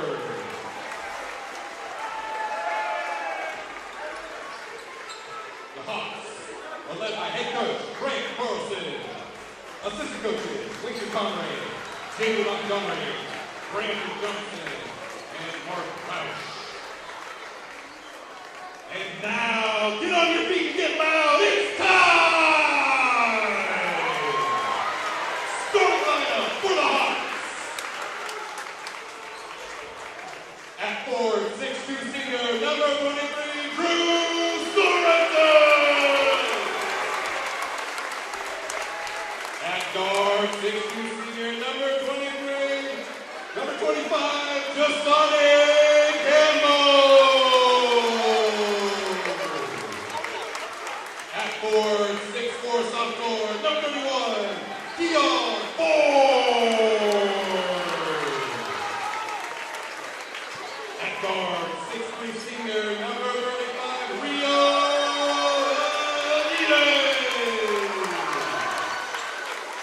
And at center, 7'1" senior, number 53,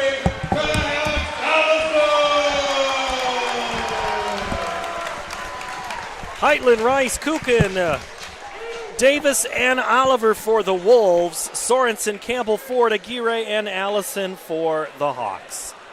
Ankeny in their home white uniforms, maroon numbers trimmed in gold, and the Wolves in all black. No blue in this lineup, in this uniform tonight.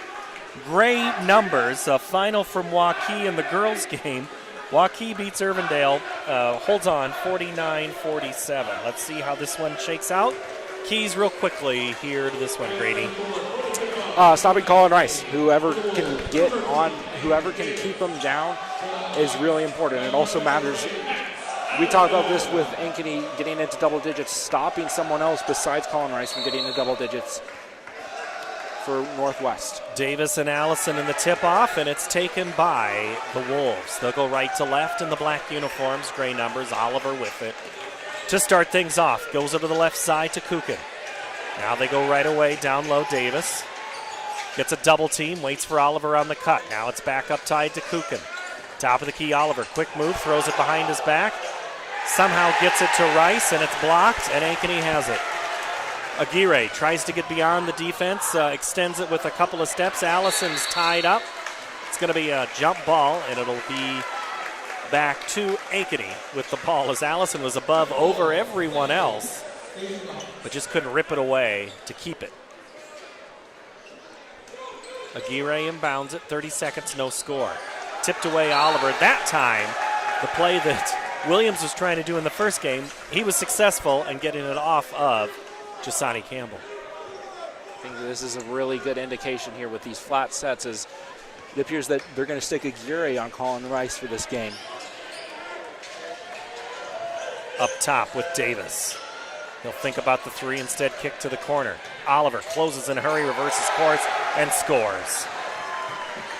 That's just a simple case of being able to blow by your defender. And for a wide receiver that's going to Iowa, that's going to happen plenty of times here.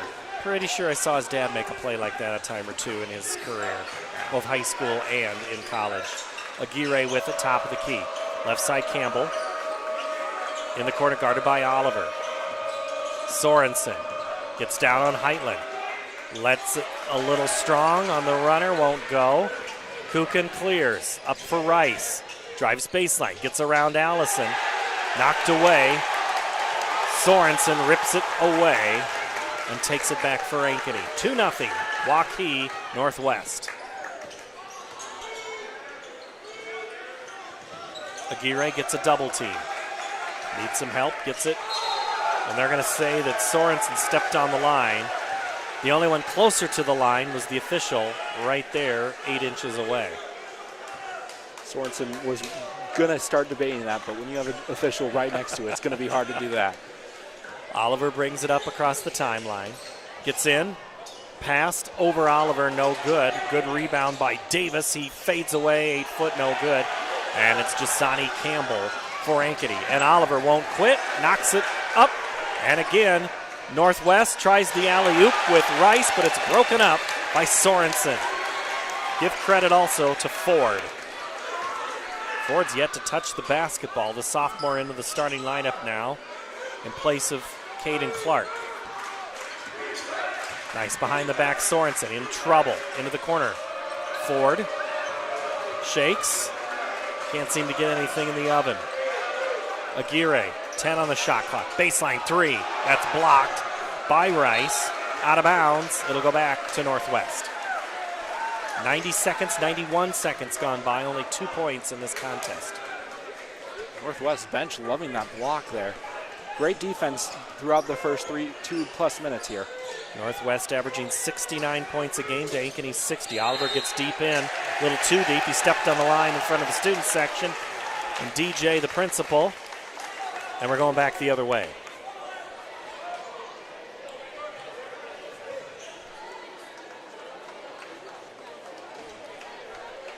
Good crowd here for the boys' game. A little more room around us now after the girls' game, but kind of filling in some of the corners. Campbell, now Sorensen. Looks for Aguirre, and he has just been covered. Gets the screen, can't get the shot. Allison out of position because Landon Davis did a great box out. Then Aguirre and Rice do battle right in front of the scores table. And a couple of guys that do all right. They do all right over there at the scores table. It's a good trio. You know, if you asked me the first 3 minutes, I would have not guessed that the total point score would be only 2. You would have taken the over? I would have taken very much the over. Good turnaround from Davis. Gets it to Oliver. Now Oliver has it poked away. Aguirre, and it's going to be off of Rio Aguirre. But man, Brant Carlson loves the hustle by his senior leader. Shot clock will remain at 13 seconds for Northwest. Huge for Ankeny. Northwest going to need to get a quick possession here. Oliver drives left, back up top. One more pass from Davis is good for Kukin. Extra pass always wins. Just simple overcommitment there from the drive by Oliver. Got 3 guys in the lane, and simple 2 passes, just has a wide open 3. 5-0 lead. Campbell gets in, gets his own board, gets his defender up in the air, collects and scores. Nifty move there by Campbell, able to get an easy basket. Lid off the bucket for the Hawks, 5-2 Wolves. Davis, the give and go to Heitland. Double team. Davis, 3 from the left wing, no good. Back iron strong. Sorensen skies and grabs. Now Sorensen drives in, is stuck. Campbell, head fake, turn around, no good. Davis grabs the loose ball. Kukin, nice behind the back dribble. Davis again from that same spot, gets it to Oliver. Into the paint, gets his defender. Oliver gets it into Davis. They're looking for the backdoor cut. Anybody there? Davis looks for his teammate Kukin in the corner, no good. Allison had position, but just couldn't grab it. Rice fought it and then pushed it off of Allison out of bounds. Shot clock reset. Fresh 35 for the Wolves. Davis into the corner. Oliver, and they're going to have a 3-second violation. If I was in the student section, I wouldn't be surprised if they said makeup call. Yeah. Maybe. Or you can't do that either way. Ankeny can tie it with a 3. 3 minutes to play first quarter. 5-2 Wolves. Campbell, Sorensen. Drew, fadeaway, no good. Ford, too strong. Good board by Davis and the Wolves. Oliver, nice move. Dribbles back up, now drives. Fadeaway left-hander, no good. Allison tipped it into the hands of Drew Sorensen.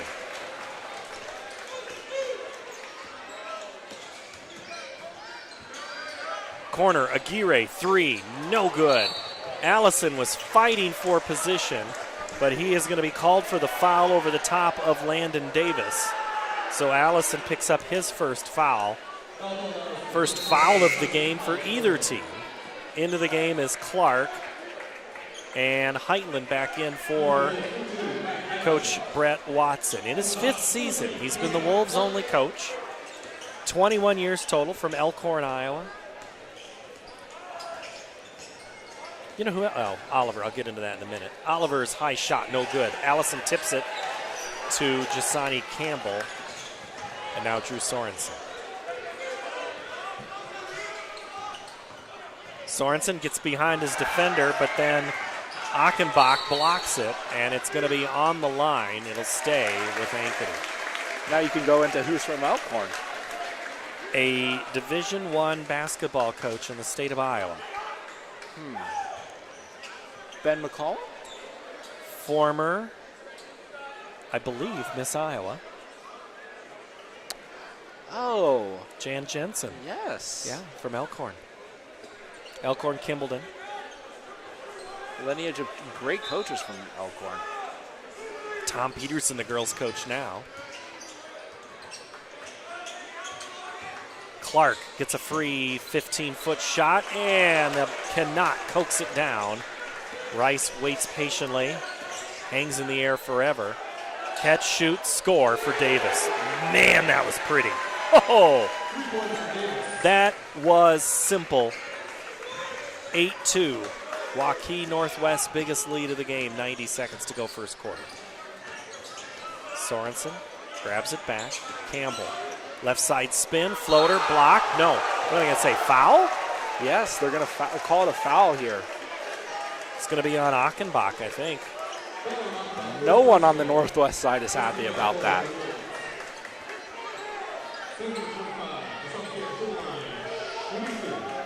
I say got him on the body. Campbell hits the first. Jasani has all three of Ankeny's points. You said somebody other than Aguirre's got to score, Grady. Problem is you also have Aguirre has to score if you're cheering for Ankeny too.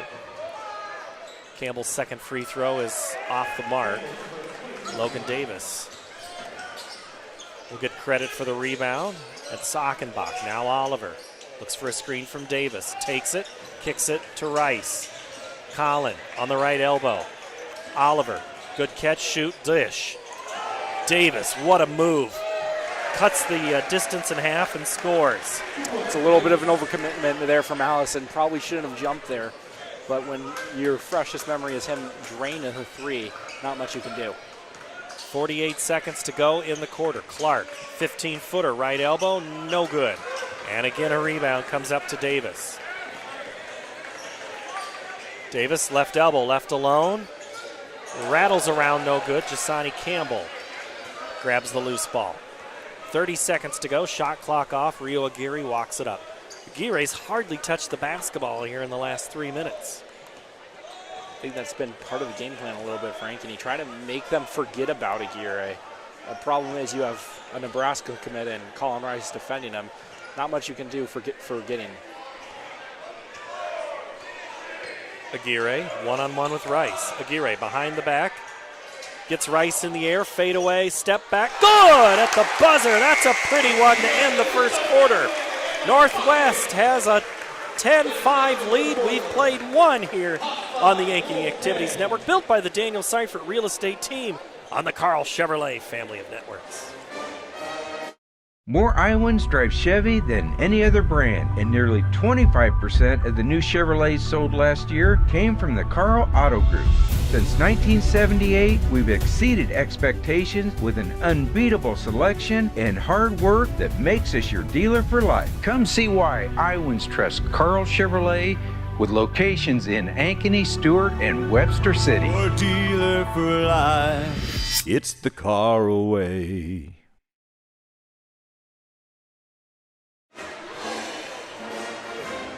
Ankeny gets a bucket at the end of the first quarter. 10-5, Waukee Northwest with the lead. What stands out here in the first 8 minutes, Mr. Anderson? The score being 10-5. If you asked me at the beginning of the game that through the first 4 minutes neither team would have 10 points, I would have not believed you. But this is a really well fought defensive affair. Obviously, Ankeny struggling a little bit here on offense, but good little momentum shot. Looking to see what they do here on defense. Northwest will inbound the ball and start with it here in quarter number 2. Oliver, Rice, Davis, Kukin, and Heitland on the floor for Coach Watson. In the corner, Heitland's three is good. Mack hits it. So much for me standing in the quarter. Heitland, the QB1. for the Wolves. They were in the Unidome in the semifinals this year. Campbell's 3 from the corner. He answers. Jasani Campbell now with 6. He has 6 of Ankeny's 8 points. Rice. Now Davis. Oliver. Oliver penetrates extremely well, but misses the mark on the left-hand shot. Good defense there from Ankeny. It's been their story so far. Sorensen has it tied up. Clark tried to get it back to Allison, and Allison's just out-hustled there by Davis. Rice, the block is going to be called on Rio, and the bucket is good.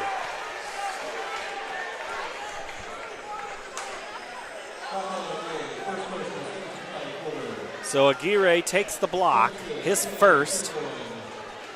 And Landon Davis, that is Colin Rice, has the three-point play opportunity. The future Nebraska Cornhusker for Fred Hoiberg. Former Mr. Basketball in the state of Iowa at Ames High. Not that anybody needed to know more about him. Former coach at Iowa State. A Chicago Bull, your Chicago Bulls. The Wolves on a double up, 16-8. Aguirre down on Rice. Rice just keeps poking at him, and Aguirre doesn't take the shot, gives it up. Campbell, floater good. Or I'm sorry, Sorensen. Sorensen always just has that sort of intensity that was really welcome last year. Obviously, huge breakout player, but he just seems to be 100% all the time. Oliver's 3 is good. Just poor rotation there from Ankeny, leaving Oliver wide open for 3. Jasani Campbell with it. Has it poked away. Davis. Davis in the lane. Now to the corner for Rice. 3. Front iron. Skies up. Put back up. No good by Kuka. And rebound Max Allison and Ankeny. 19-10. Clark gets in deep in the trees and is swatted by a branch that belongs to Davis. In the corner, Heitland, 3, no good. Allison reaches up and grabs it. Timeout, Brant Carlson, Ankeny Hawks. 19-10, 5 1/4 to play here. This is, we talked about this a little bit pregame. This game was probably one of the more questionable games in terms of competitiveness. Yeah. And throughout the first 10 minutes, I'm really saying that I'm enjoying this game. This is what Ankeny's ceiling, I feel like, is. They've been playing strong defense, making them some good buckets. Obviously, want to get Aguirre going a little bit more, but this is what is proving to be a really solid Ankeny team throughout the first 10 minutes plus. Well, you gotta come out and play the games. They don't just give you W's, even if you have Wolves, which starts with a W on your uniform. You still got to play the game. The other duties is assigned for Mr. Mike Baker. He's got to sweep some popcorn up that's on that baseline. Assistant Coach Brandon Johnson came over and took care of a little home maintenance that could be done to clean up that floor. Campbell gets in deep, but they're trying to help him out. Was Cale Roush who came in. Now Ford. Roush in the corner. He traveled right in front of Brett Watson, who jumped out of the gym. Thanks to Brett Watson for his time and getting ready for this game. He says, hey, we got to win this rebound battle. Yeah. We have to take care of the basketball. I think they've done 2 of their 3 keys and contain Rio. I think they've done all 3 of their keys. I think they've done all 3 so far, yeah. Now the only issue is they haven't been able to contain Jasani. Rice, left elbow. Underneath, it's Davis. What are we going to call here? Foul down low. There's something so interesting about this head coaching matchup to me, because you have the 2 opposite spectrum, where you have Brett Watson really energetic and Brent Carlson just stoic. Oliver misses the layup. I think that was a missed dunk. Well, we could argue if he was going to dunk it there. That's fair. Drew Sorensen. That's Campbell. I know you know the difference. Sorensen has it knocked away by Oliver. Sorensen back into the corner. Three is no good by Cale Roush. Now it's Oliver. Heitland into the corner. Boy, Northwest moves the ball well. Kuchen's three is good. Nash Kuchen, the sophomore, already with offers from major D1 schools, and he's just been proving that so far. You know, you got to be pretty darn good to play at these 5A schools as a sophomore. As Jasani Campbell will take it to the rack and score. Campbell now with 8 of his team's 12. 10-point advantage for Northwest.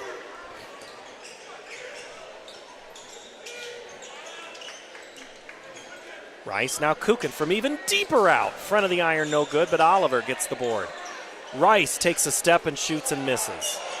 Sorensen grabs the loose ball and gets it up to Jasani Campbell. 3.5 to play here in the half. 22-12. Northwest with the lead. Aguirre, three, top of the key, long. Jasani Campbell waits for it and gets it. He puts his own three up. Rattles around, no good. Good rebound there by Colin Rice, who runs the point on Ford. Kuchen. Heitland inside to Davis. Heitland, three. No good. Jasani Campbell the rebound. You've got both starting quarterbacks on the floor right now, and Roush and Heitland. I want to see them guard each other.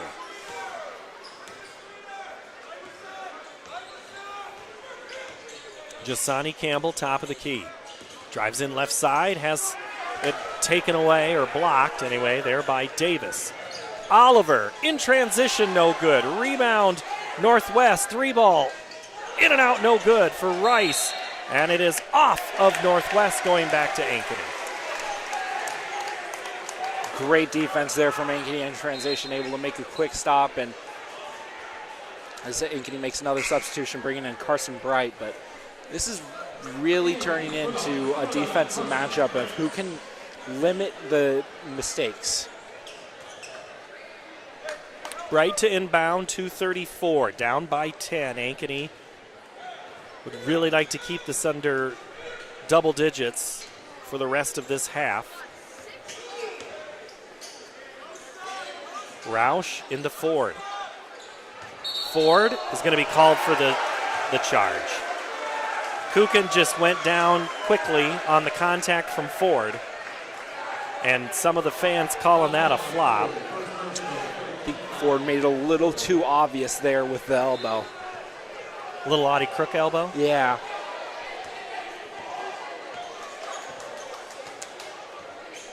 So Ankeny turns it over, and Northwest gets it back. Oliver pulls up his dribble in front of Coach Carlson, who's in the referee's ear about that previous play. Rice drives and misses, gets his own board, misses again, tips it.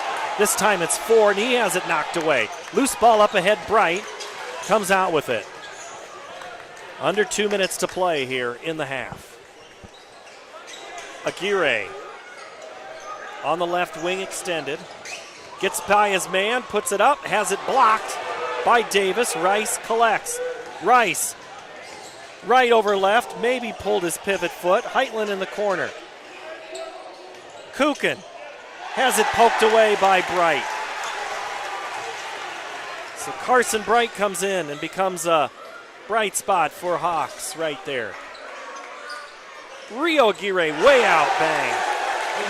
First made field goal in over 2 minutes is a long-range three from Rio Aguirre, and all of a sudden this becomes a lot more competitive of a game. First points of the game for Aguirre come with just over a minute to play. Colin Rice to Davis. Now Oliver. Tip pass corner. Heitland. Three is blocked by Bright. Tip back in. Put back in by Kuchen. What a play. Oh, I don't believe I think I've seen anything like that before. You see something new every day there. Just an unlucky bounce there. I think it might have been a tip in by both Kuchen and Campbell. I think we're going to watch that play again here in a moment on the replay as the Ole Miss band plays the Sports Center theme song. Da-da-da, da-da-da. Let's see that one again. Jasani Campbell in trouble. 20 seconds. Leaves it for Bright off his hand. Heitland. 2-on-1. What can Aguirre do for defense? Heitland. That's... Rice has it knocked away. It'll stay with Northwest with 9.5 seconds to play. And boy, Brant Carlson is really working now. Ankeny is really upset that there was a missed travel call there. He took too many steps there. Looked like he was debating between trying to make the pass to Rice or make a layup, and it was able to get away with it.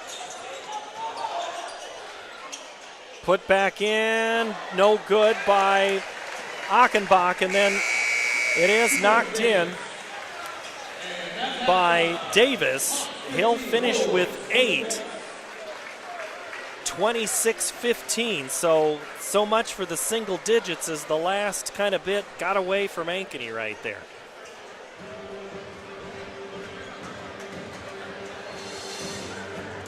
(16-10), Northwest wins the second quarter. Kukin will get credit for the bucket, but really it was off of Rio Aguirre. He scored 5 points, but only 3 of them are his. We'll talk about the scoring in a moment. Ankeny and Northwest. It's the Wolves leading the Hawks 26-15 on the Ankeny Activities Network, built by the Daniel Seifert Real Estate Team on the Carl Chevrolet family of networks. At Ankeny Community School District, we know the power of public education. Your child's preschool, transitional kindergarten, and kindergarten journey begins here with a strong foundation. Certified educators provide an engaging curriculum in safe, nurturing environments. Space is limited for preschool and transitional kindergarten. Experience Ankeny. Preschool is free, and the strong start we provide your little learner is priceless.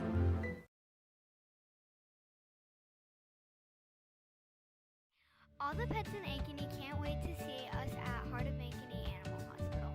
Located just south of Uptown, our family-owned and operated practice has yearly plans with monthly pay options.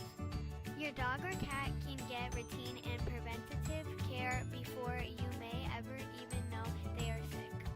From dental care to x-rays to our own pharmacy, we love them like our own. Your pets are our pets at Heart of Ankeny Animal Hospital.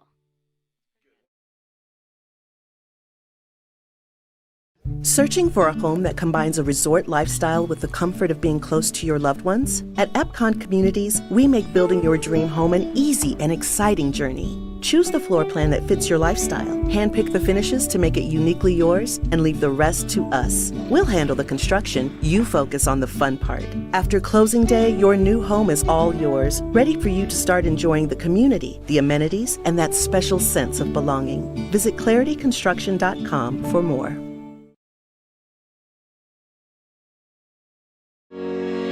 Estate team knows that sports and extracurricular activities contribute to a well-rounded education. As an Ankeny mom, I have seen how important they are for success in school and beyond. I've been helping families here for over 20 years as a realtor, and I know that our schools and community activities are second to none. That's why people love to call Ankeny home, and that's why I am a supporter. If I can help you or anyone you know find the perfect home in Ankeny or the Metro, let's talk. And now it's time to cheer on our kids.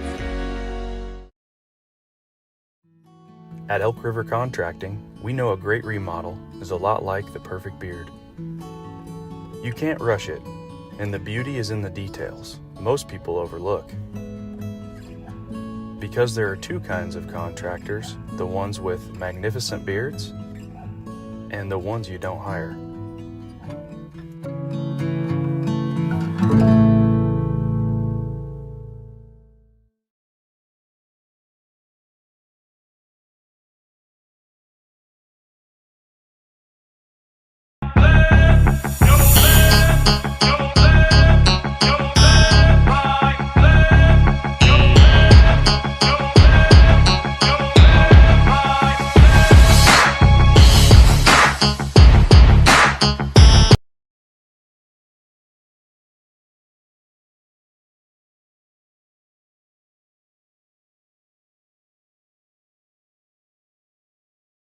We're here at US Cellular, Frost Days, where our customers get exclusive deals just for them. It's like we got our own special club. Should we show them?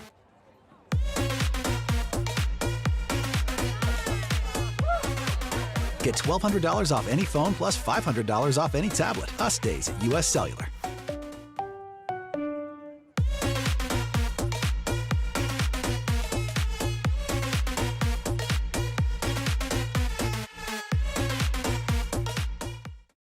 Phones were made to help us connect, and somehow they've made us less connected.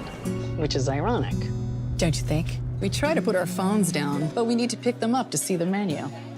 We can't watch something without also watching something else. Ironic. Ironic. But look, here's a phone company who wants you to use your phone less. That's ironic. Yeah, but in a good way. Let's find us again with Us Mode. US Cellular, built for us. Traffic jam. Ugh, and I'm already late.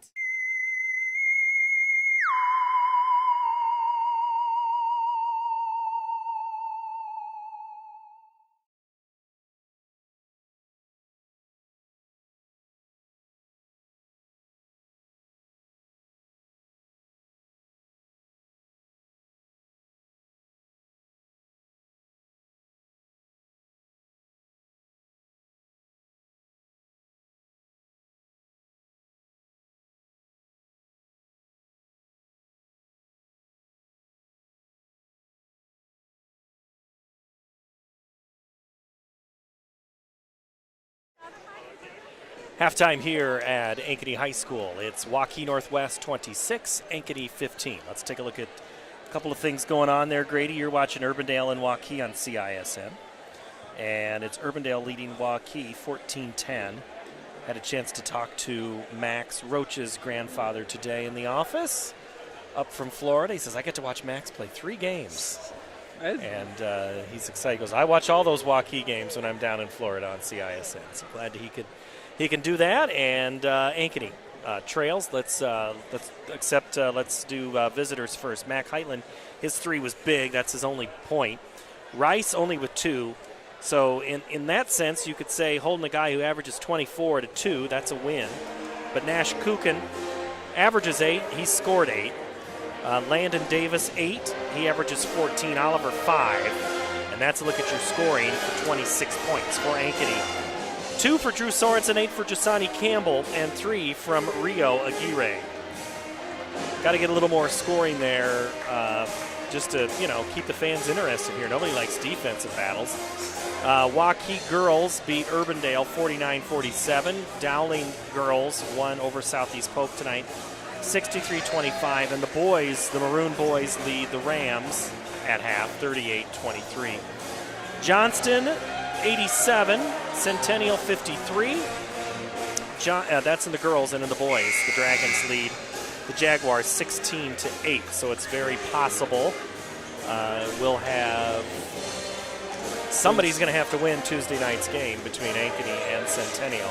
Yeah. Both of these teams are kind of struggling to get some victories tonight. But Grady, when you think about the first half, couple of thoughts. What do you have? Defense. There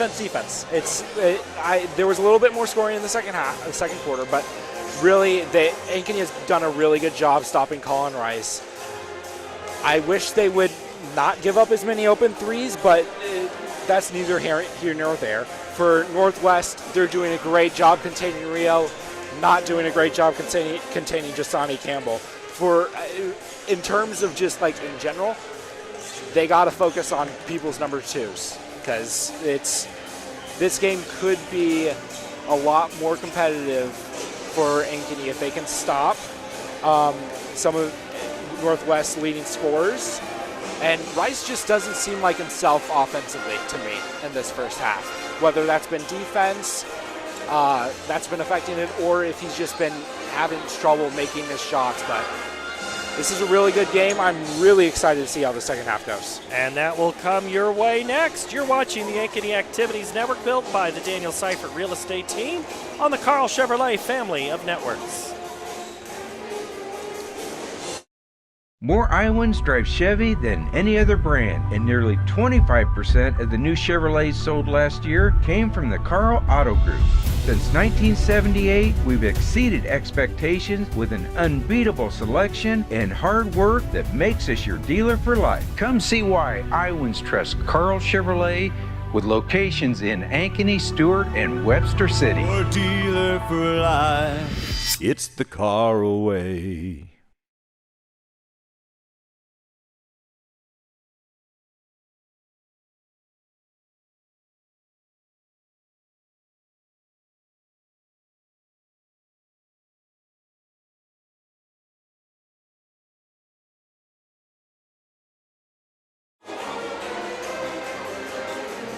As the Ankeny High School Pep Band plays the school song, thanks to Mrs. Weber for bringing the band by tonight. Good to have them, and I know that Andy always talks about up on the north side when he hears the Centennial Pep Band. He loves that, and there's nothing like a pep band on a Friday night at a high school basketball game, Grady. I love it. It's always been one of my favorite parts of the game. Just having, instead of pumping in music, we have this authentic pep band sound. It's been really fun. As they fill for the final 7 seconds as we get ready for half number 2. It's Waukee Northwest 26, Ankeny 15. This one's a lot closer than I think the outsiders would have thought. Glad you're with us here tonight, as you'll see some highlights coming up later on CISN's YouTube channel. I see Randy Nielsen here tonight. And glad you're with us. He's Grady Anderson. I'm Paul Yeager. Thanks for spending your Friday night with us. Ankeny gets the basketball to start.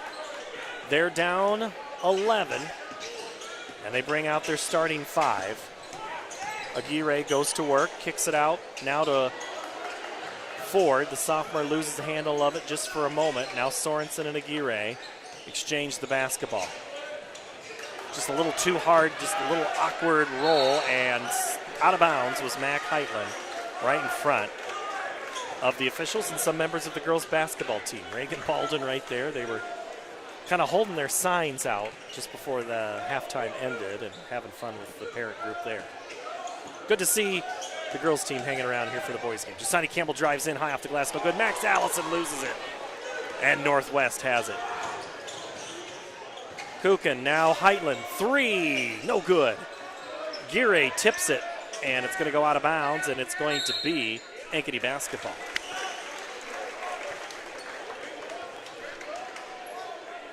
I think Ankeny at half really just focused in on trying to make more open opportunities on offense during that locker room speech. Jasani Campbell, top of the key. Now Ford swings it over to Aguirre. Guarded by Rice. Into the back of Kukin, and it's taken away by Davis. He runs the offense in transition. Backs down on Allison. Goes up over him. Allison gets a finger on it. Kukin. Oliver. 3. Good. Isaiah Oliver with 8. 2 of them have come via the 3. 2 threes for him. First points of the quarter. Extend the lead to 14.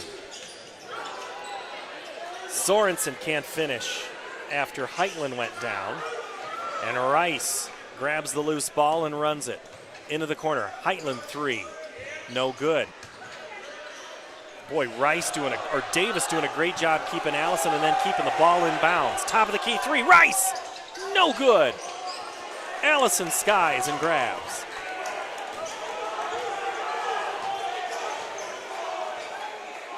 Six minutes to play, third quarter. Sorensen drives in, has a little bit of a screen from Allison, but can't convert. Davis drives in on Allison in the paint. Now Rice, top of the key. Into the corner for Kukin. Now back to Davis. Double team. Throws it. It's tipped. Oliver, no look pass. Heitland in the corner. 3 ball. The receiver to the quarterback for 3. A little trick play action there. This is more so the Northwest that we were expecting to see at the start of this game, where they've simply just been outpacing Ankeny in some ways. You're listening and watching the Ankeny Activities Network, built by the Daniel Seifert Real Estate Team on the Carl Chevrolet family of networks. My real estate team knows that sports and extracurricular activities contribute to a well-rounded education. As an Ankeny mom, I have seen how important they are for success in school and beyond. I've been helping families here for over 20 years as a realtor, and I know that our schools and community activities are second to none. That's why people love to call Ankeny home, and that's why I am a supporter. If I can help you or anyone you know find the perfect home in Ankeny or the Metro, let's talk. And now it's time to cheer on our kids. Or he normally doesn't play this much. I think that's 32-15. Northwest blink, and they have put 6 points on the board. 6-0 run to start this half. 8-0 run if you go back to the end of the first half. Ankeny quick timeout. Trying to reset things and keep this thing close and interesting. Get into that fourth quarter. Within striking distance, anything can happen. Aguirre gets down, gets it to Allison, whose shot is blocked, and then Rice skies for the loose ball. Rice the other way, gets Allison in the air, misses the shot. Finally a whistle, according to Brett Watson. He was wondering if one was ever going to come.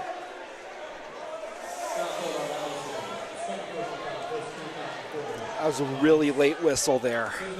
Sends Rice to the free throw line. Rice averaging 24 points a game. He only has 2 points tonight, and it stays that way as the first one clanks in and out. Just into the ball game for Ankeny. Cale Roush and Kean Ford sits down on the Heart of Ankeny Animal Hospital substitution. 0-0 goes Rice on the free throws. Campbell tried to get it to Aguirre, and a good denial by Rice. Since Rice only has 2 points, is it easy to say that you're more impressed with Rice's defense tonight? I would say so, but I also think it's just been a combination of Rice has been really willing to let the other players score. It's sort of the same exact thing that's going on with Aguirre. The only issue is, as Aguirre commits an illegal screen, the only issue is that your options aren't as great for Ankeny right now. Aguirre picks up foul number 3. 2 team fouls now for Ankeny at the 4:40 mark in the third quarter. Top of the key, they go backdoor into Rice from Davis. Rice around Allison and Aguirre. And now 3 fouls looms a little bit on the defensive abilities of what Aguirre can do to help. 34-15 now. That's simply just a case of Aguirre can't pick up a 4th foul, so he can't be as aggressive as Campbell tried to sell a foul there. Leaves it up in the air, and Northwest converts, and now they're looking to put the pedal to the metal. And that's going to be another foul on Ankeny as Rice tag it on driving. They're going to say it's on Drew Sorensen, his first. If there was a 4th on Aguirre, this would have been a real issue for Coach Carlson. Kukin inbounds it. Rice around Aguirre. Tied up. Still tied up. Somehow gets it through, and they're going to say it's a travel. Officials say it's a travel. We'll go the right to left now, back to Ankeny. A tick under 4 minutes to play, 34-15 is your score. Ankeny needs a basket, whatever it may be here, just to sort of stem the run that Northwest is on. Drew Sorensen, guarded by Isaiah Oliver, gets him down on the block. Now it's Cale Roush, head up, gets it to Bright. 3 from Aguirre, good. That's huge. Aguirre was able to get off of his defender and had a little bit of space, and he will take that every single time. Just like in the girls' game, trying to get Baldwin started, the Hawks trying to get Aguirre going. Back-to-back 3. Now trying to answer the 3 is Rice. His shot's no good. Allison grabs the board.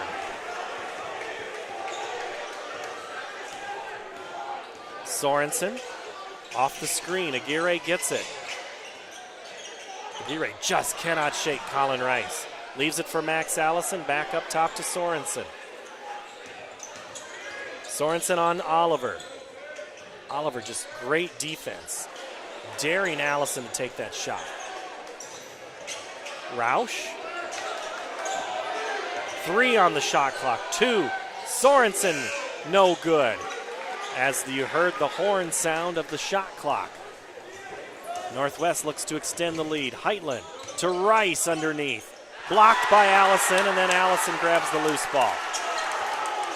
Rice tried to poke it away, but Ankeny gets the rebound and the turnover.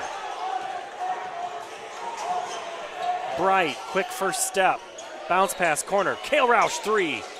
No good. Bright out of position there. Kuchen had him and gets the board. Oh, nice move, and then no foul called. Kuchen tried to hang his guy in the air. Davis. Kuchen 3. Good. Just a poor miscommunication there. Bright overswitched there and left a wide open man. Trio of threes for Kuchen. He now has 11.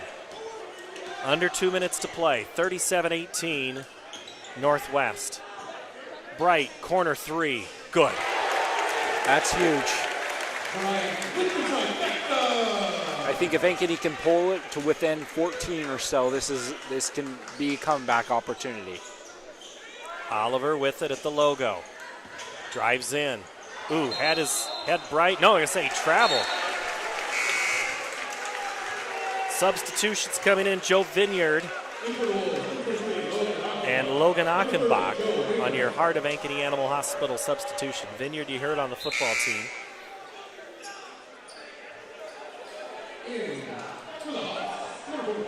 I love to see multi-sport athletes. I'm sorry, I just do. I know some guys focus, but I love the competitive nature, and you never know what sport's going to pop for you when you're 16 and 17. Yeah.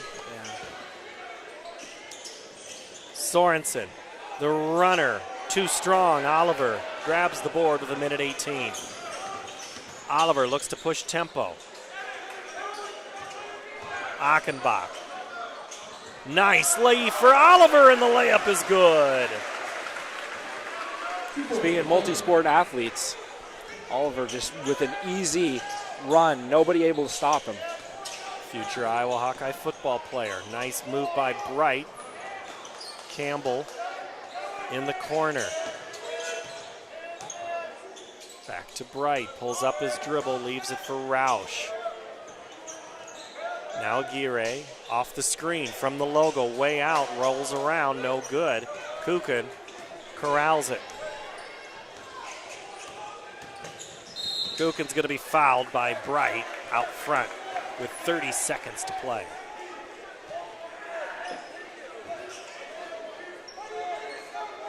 I'm not sure I'm a fan of that foul there from Bright. Turning off the shot clock. Now let's Northwest get one possession here. Bright tries to deny it again and does. Bright trying to fight for some minutes.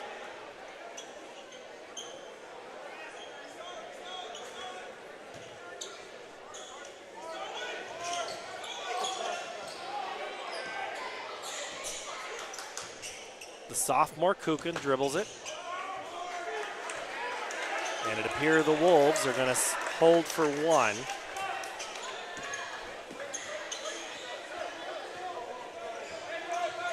Ten seconds. Kuchen gets by.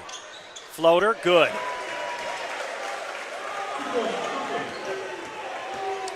Aguirre at the buzzer. Off the mark, no good. And it's a 20-point lead for Waukee Northwest as we've played 3 quarters here from Ankeny High School. The number 2 ranked Wolves lead 41-21 on the Ankeny Activities Network, built by the Daniel Seifert Real Estate Team and the Carl Chevrolet family of networks. More Iowans drive Chevy than any other brand, and nearly 25% of the new Chevrolets sold last year came from the Carl Auto Group.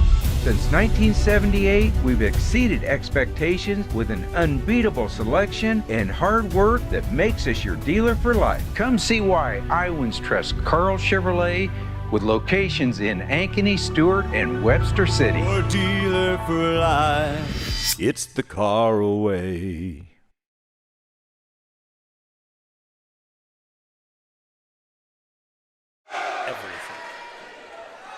Everything is going Northwest's way tonight.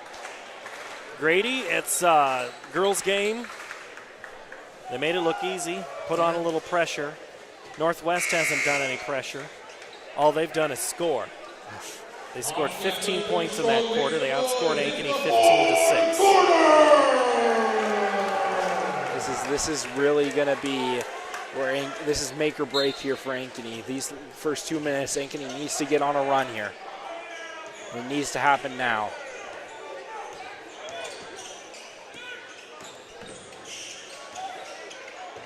Kukin on Bright, gets him hung up into the air and will get a pair. So one thing, I guess, if your other team's scouting Northwest, whatever Ankeny's doing to Colin Rice might be working. He's at 2 points. He averages 24. As the first free throw is good. But the problem is Nash Kukin is 14 points. He averages 8. Scored 13 against Sioux City East and 12 against Waukee. Has 14 tonight. I mean to say 15. Back-to-back free throws. We talked about it pregame. It's about getting those number twos going. Ankeny has gotten it a little bit, but Northwest has just gotten more contributions from people not named Colin Rice. Roush to Aguirre. 3 is good. Rio Aguirre now with 9.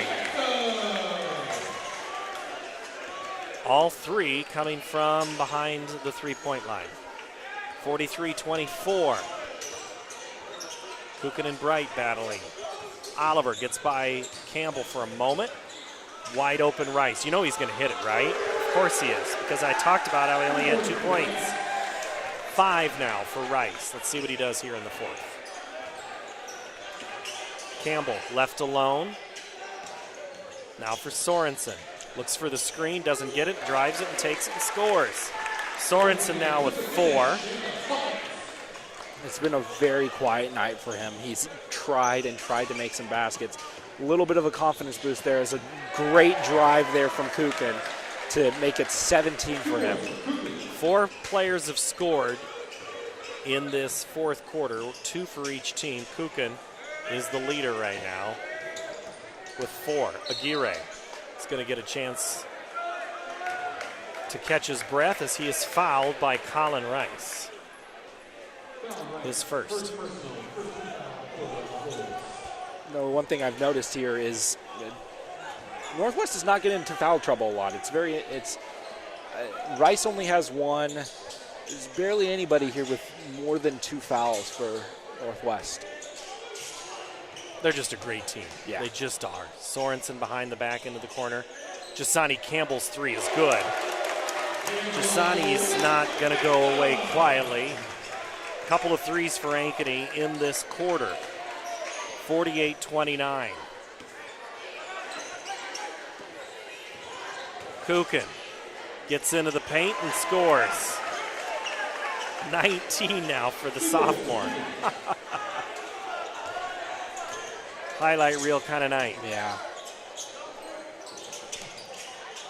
Sorensen steps, shoots, misses the 3. Aguirre gets the board, goes back up and puts it in.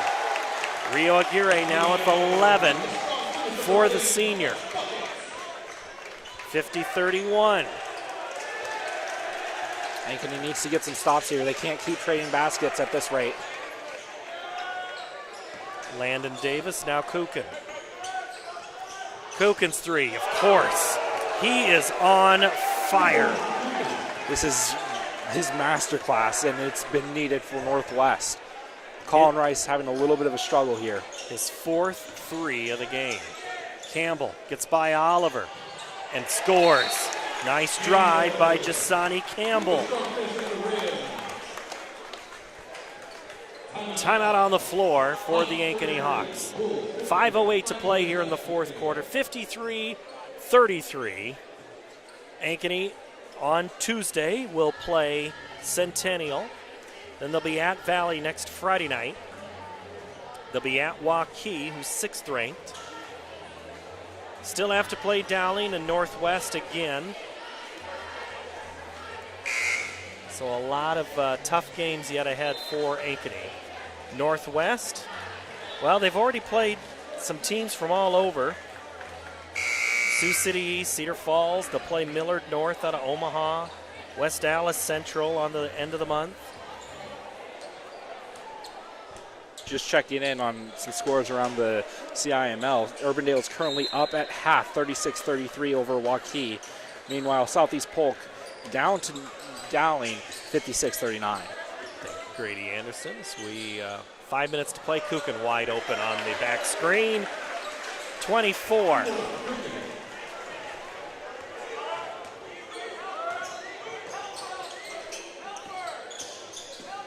Sorensen gets in, and he's going to get a chance for an and one.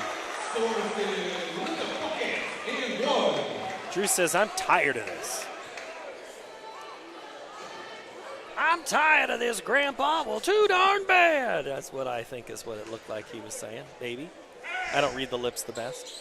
Sorensen hits the free throw. Ankeny needs to string some defensive possessions here, only still down 19. Kuchen now guarded by Clark. Breaking ankles all over, leaves it. Oh, nice dish and give, then gets the rebound and puts it back in. Are you kidding me? There's just nothing you can do right now against him. Jasani Campbell spun away as Oliver knocked it out of his hands. Davis runs the floor. Kuchen again, he's going to hit it, isn't he? Oh, missed the shot. I'm blaming the announcer's curse on that. Jasani Campbell catch, shoot, and miss. Rebound, Colin Rice.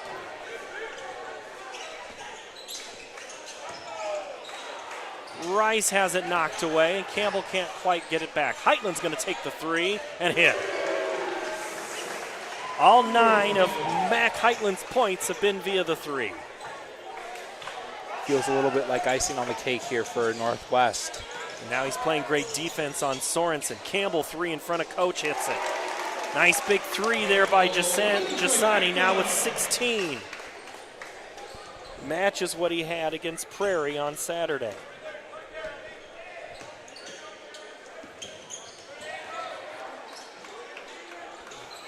Heitland drives down on Sorensen. Trying to get to the rack and just not able to go for Colin Rice. And then he's fouled. And the Wolves staff would like to see an intentional. And the officials are actually going to huddle about this one. This is a questionable intentional. Yeah. It's going to be the 4th foul on Rio Aguirre. Just appeared that they got wrapped up in the rebound, and it was clearly a foul, but not intentional. First free throw is good by Colin Rice. Into the game now. Jasani Campbell is out.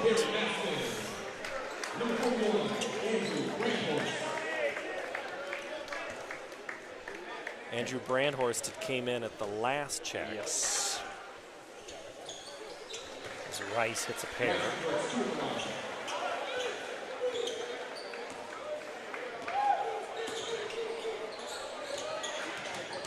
Sorensen, 8-footer, no good. A rebound comes down to Landon Davis. And he puts on a dribbling clinic. Gets past Brandhorst in the air, no good. Tipped away, up ahead. Here comes Drew Sorensen. He'll lay it in.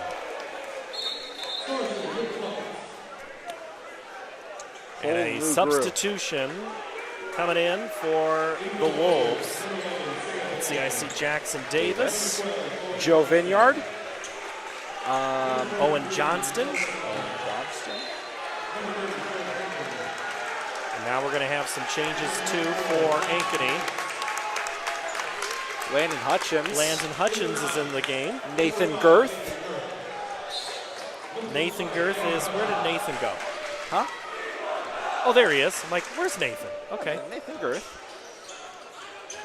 And Casey Martin. Number 13. So for the final 2.5 minutes, see some guys who get some minutes here in the varsity game. Blair has it taken away by Clark. Clark behind the back, looks for help, gets it to Hutch. Off Brandhorst's hands, and Girth had nothing to do but just catch it after it went out of bounds. That wasn't anything he did. Yeah. Right? Yeah. 2:12 to play, 62-41, all Northwest here. Student section is going crazy. Oh, and a 3 on the way for Northwest as Brandhorst, now Hutchins has it taken away, and it's a bucket by Achenbach. Ankeny is very excited for a special substitution here.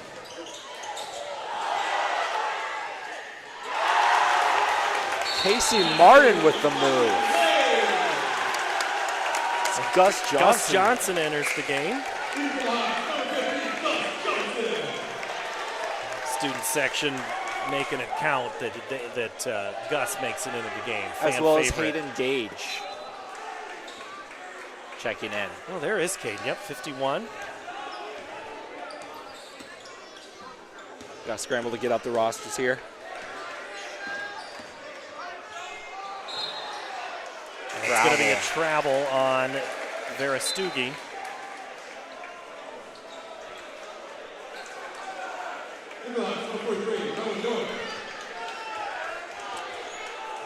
All right, bringing it up is Casey Maston, the junior.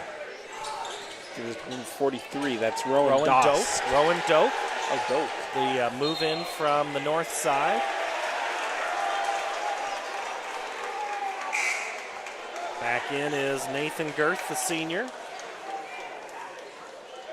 Nathan's wanted to sit where you've been, but he's always busy playing basketball. I know. Basketball. I talked to him last year. I was able to meet him. He's a really great guy. Gus Johnson trying to get it in and does. To Doak. Rowan drives in. Pulls up his dribble in front. Now it's Gage. Gage, nice move. Had Girth open. Now Gus Johnson with it. A minute to play. Johnson wanted the 3. Couldn't take it. Hutch underneath. Has it knocked away, and there's a foul. 58 seconds left. 64-43.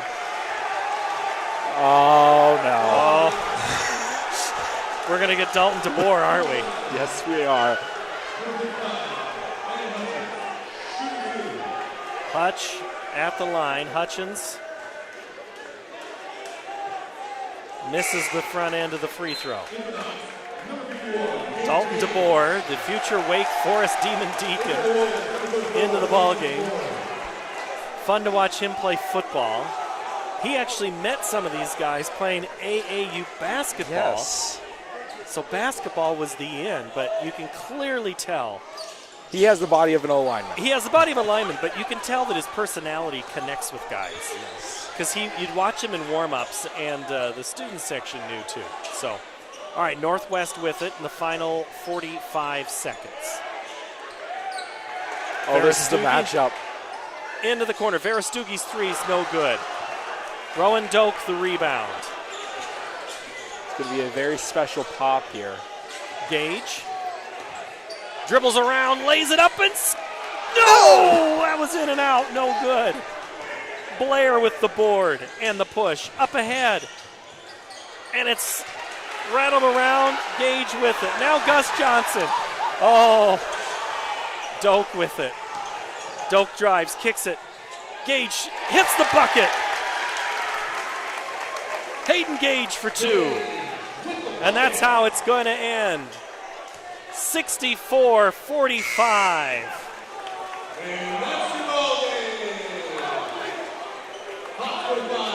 The Hawks win the fourth quarter, but it didn't matter because the first 3 had gone all Northwest's way.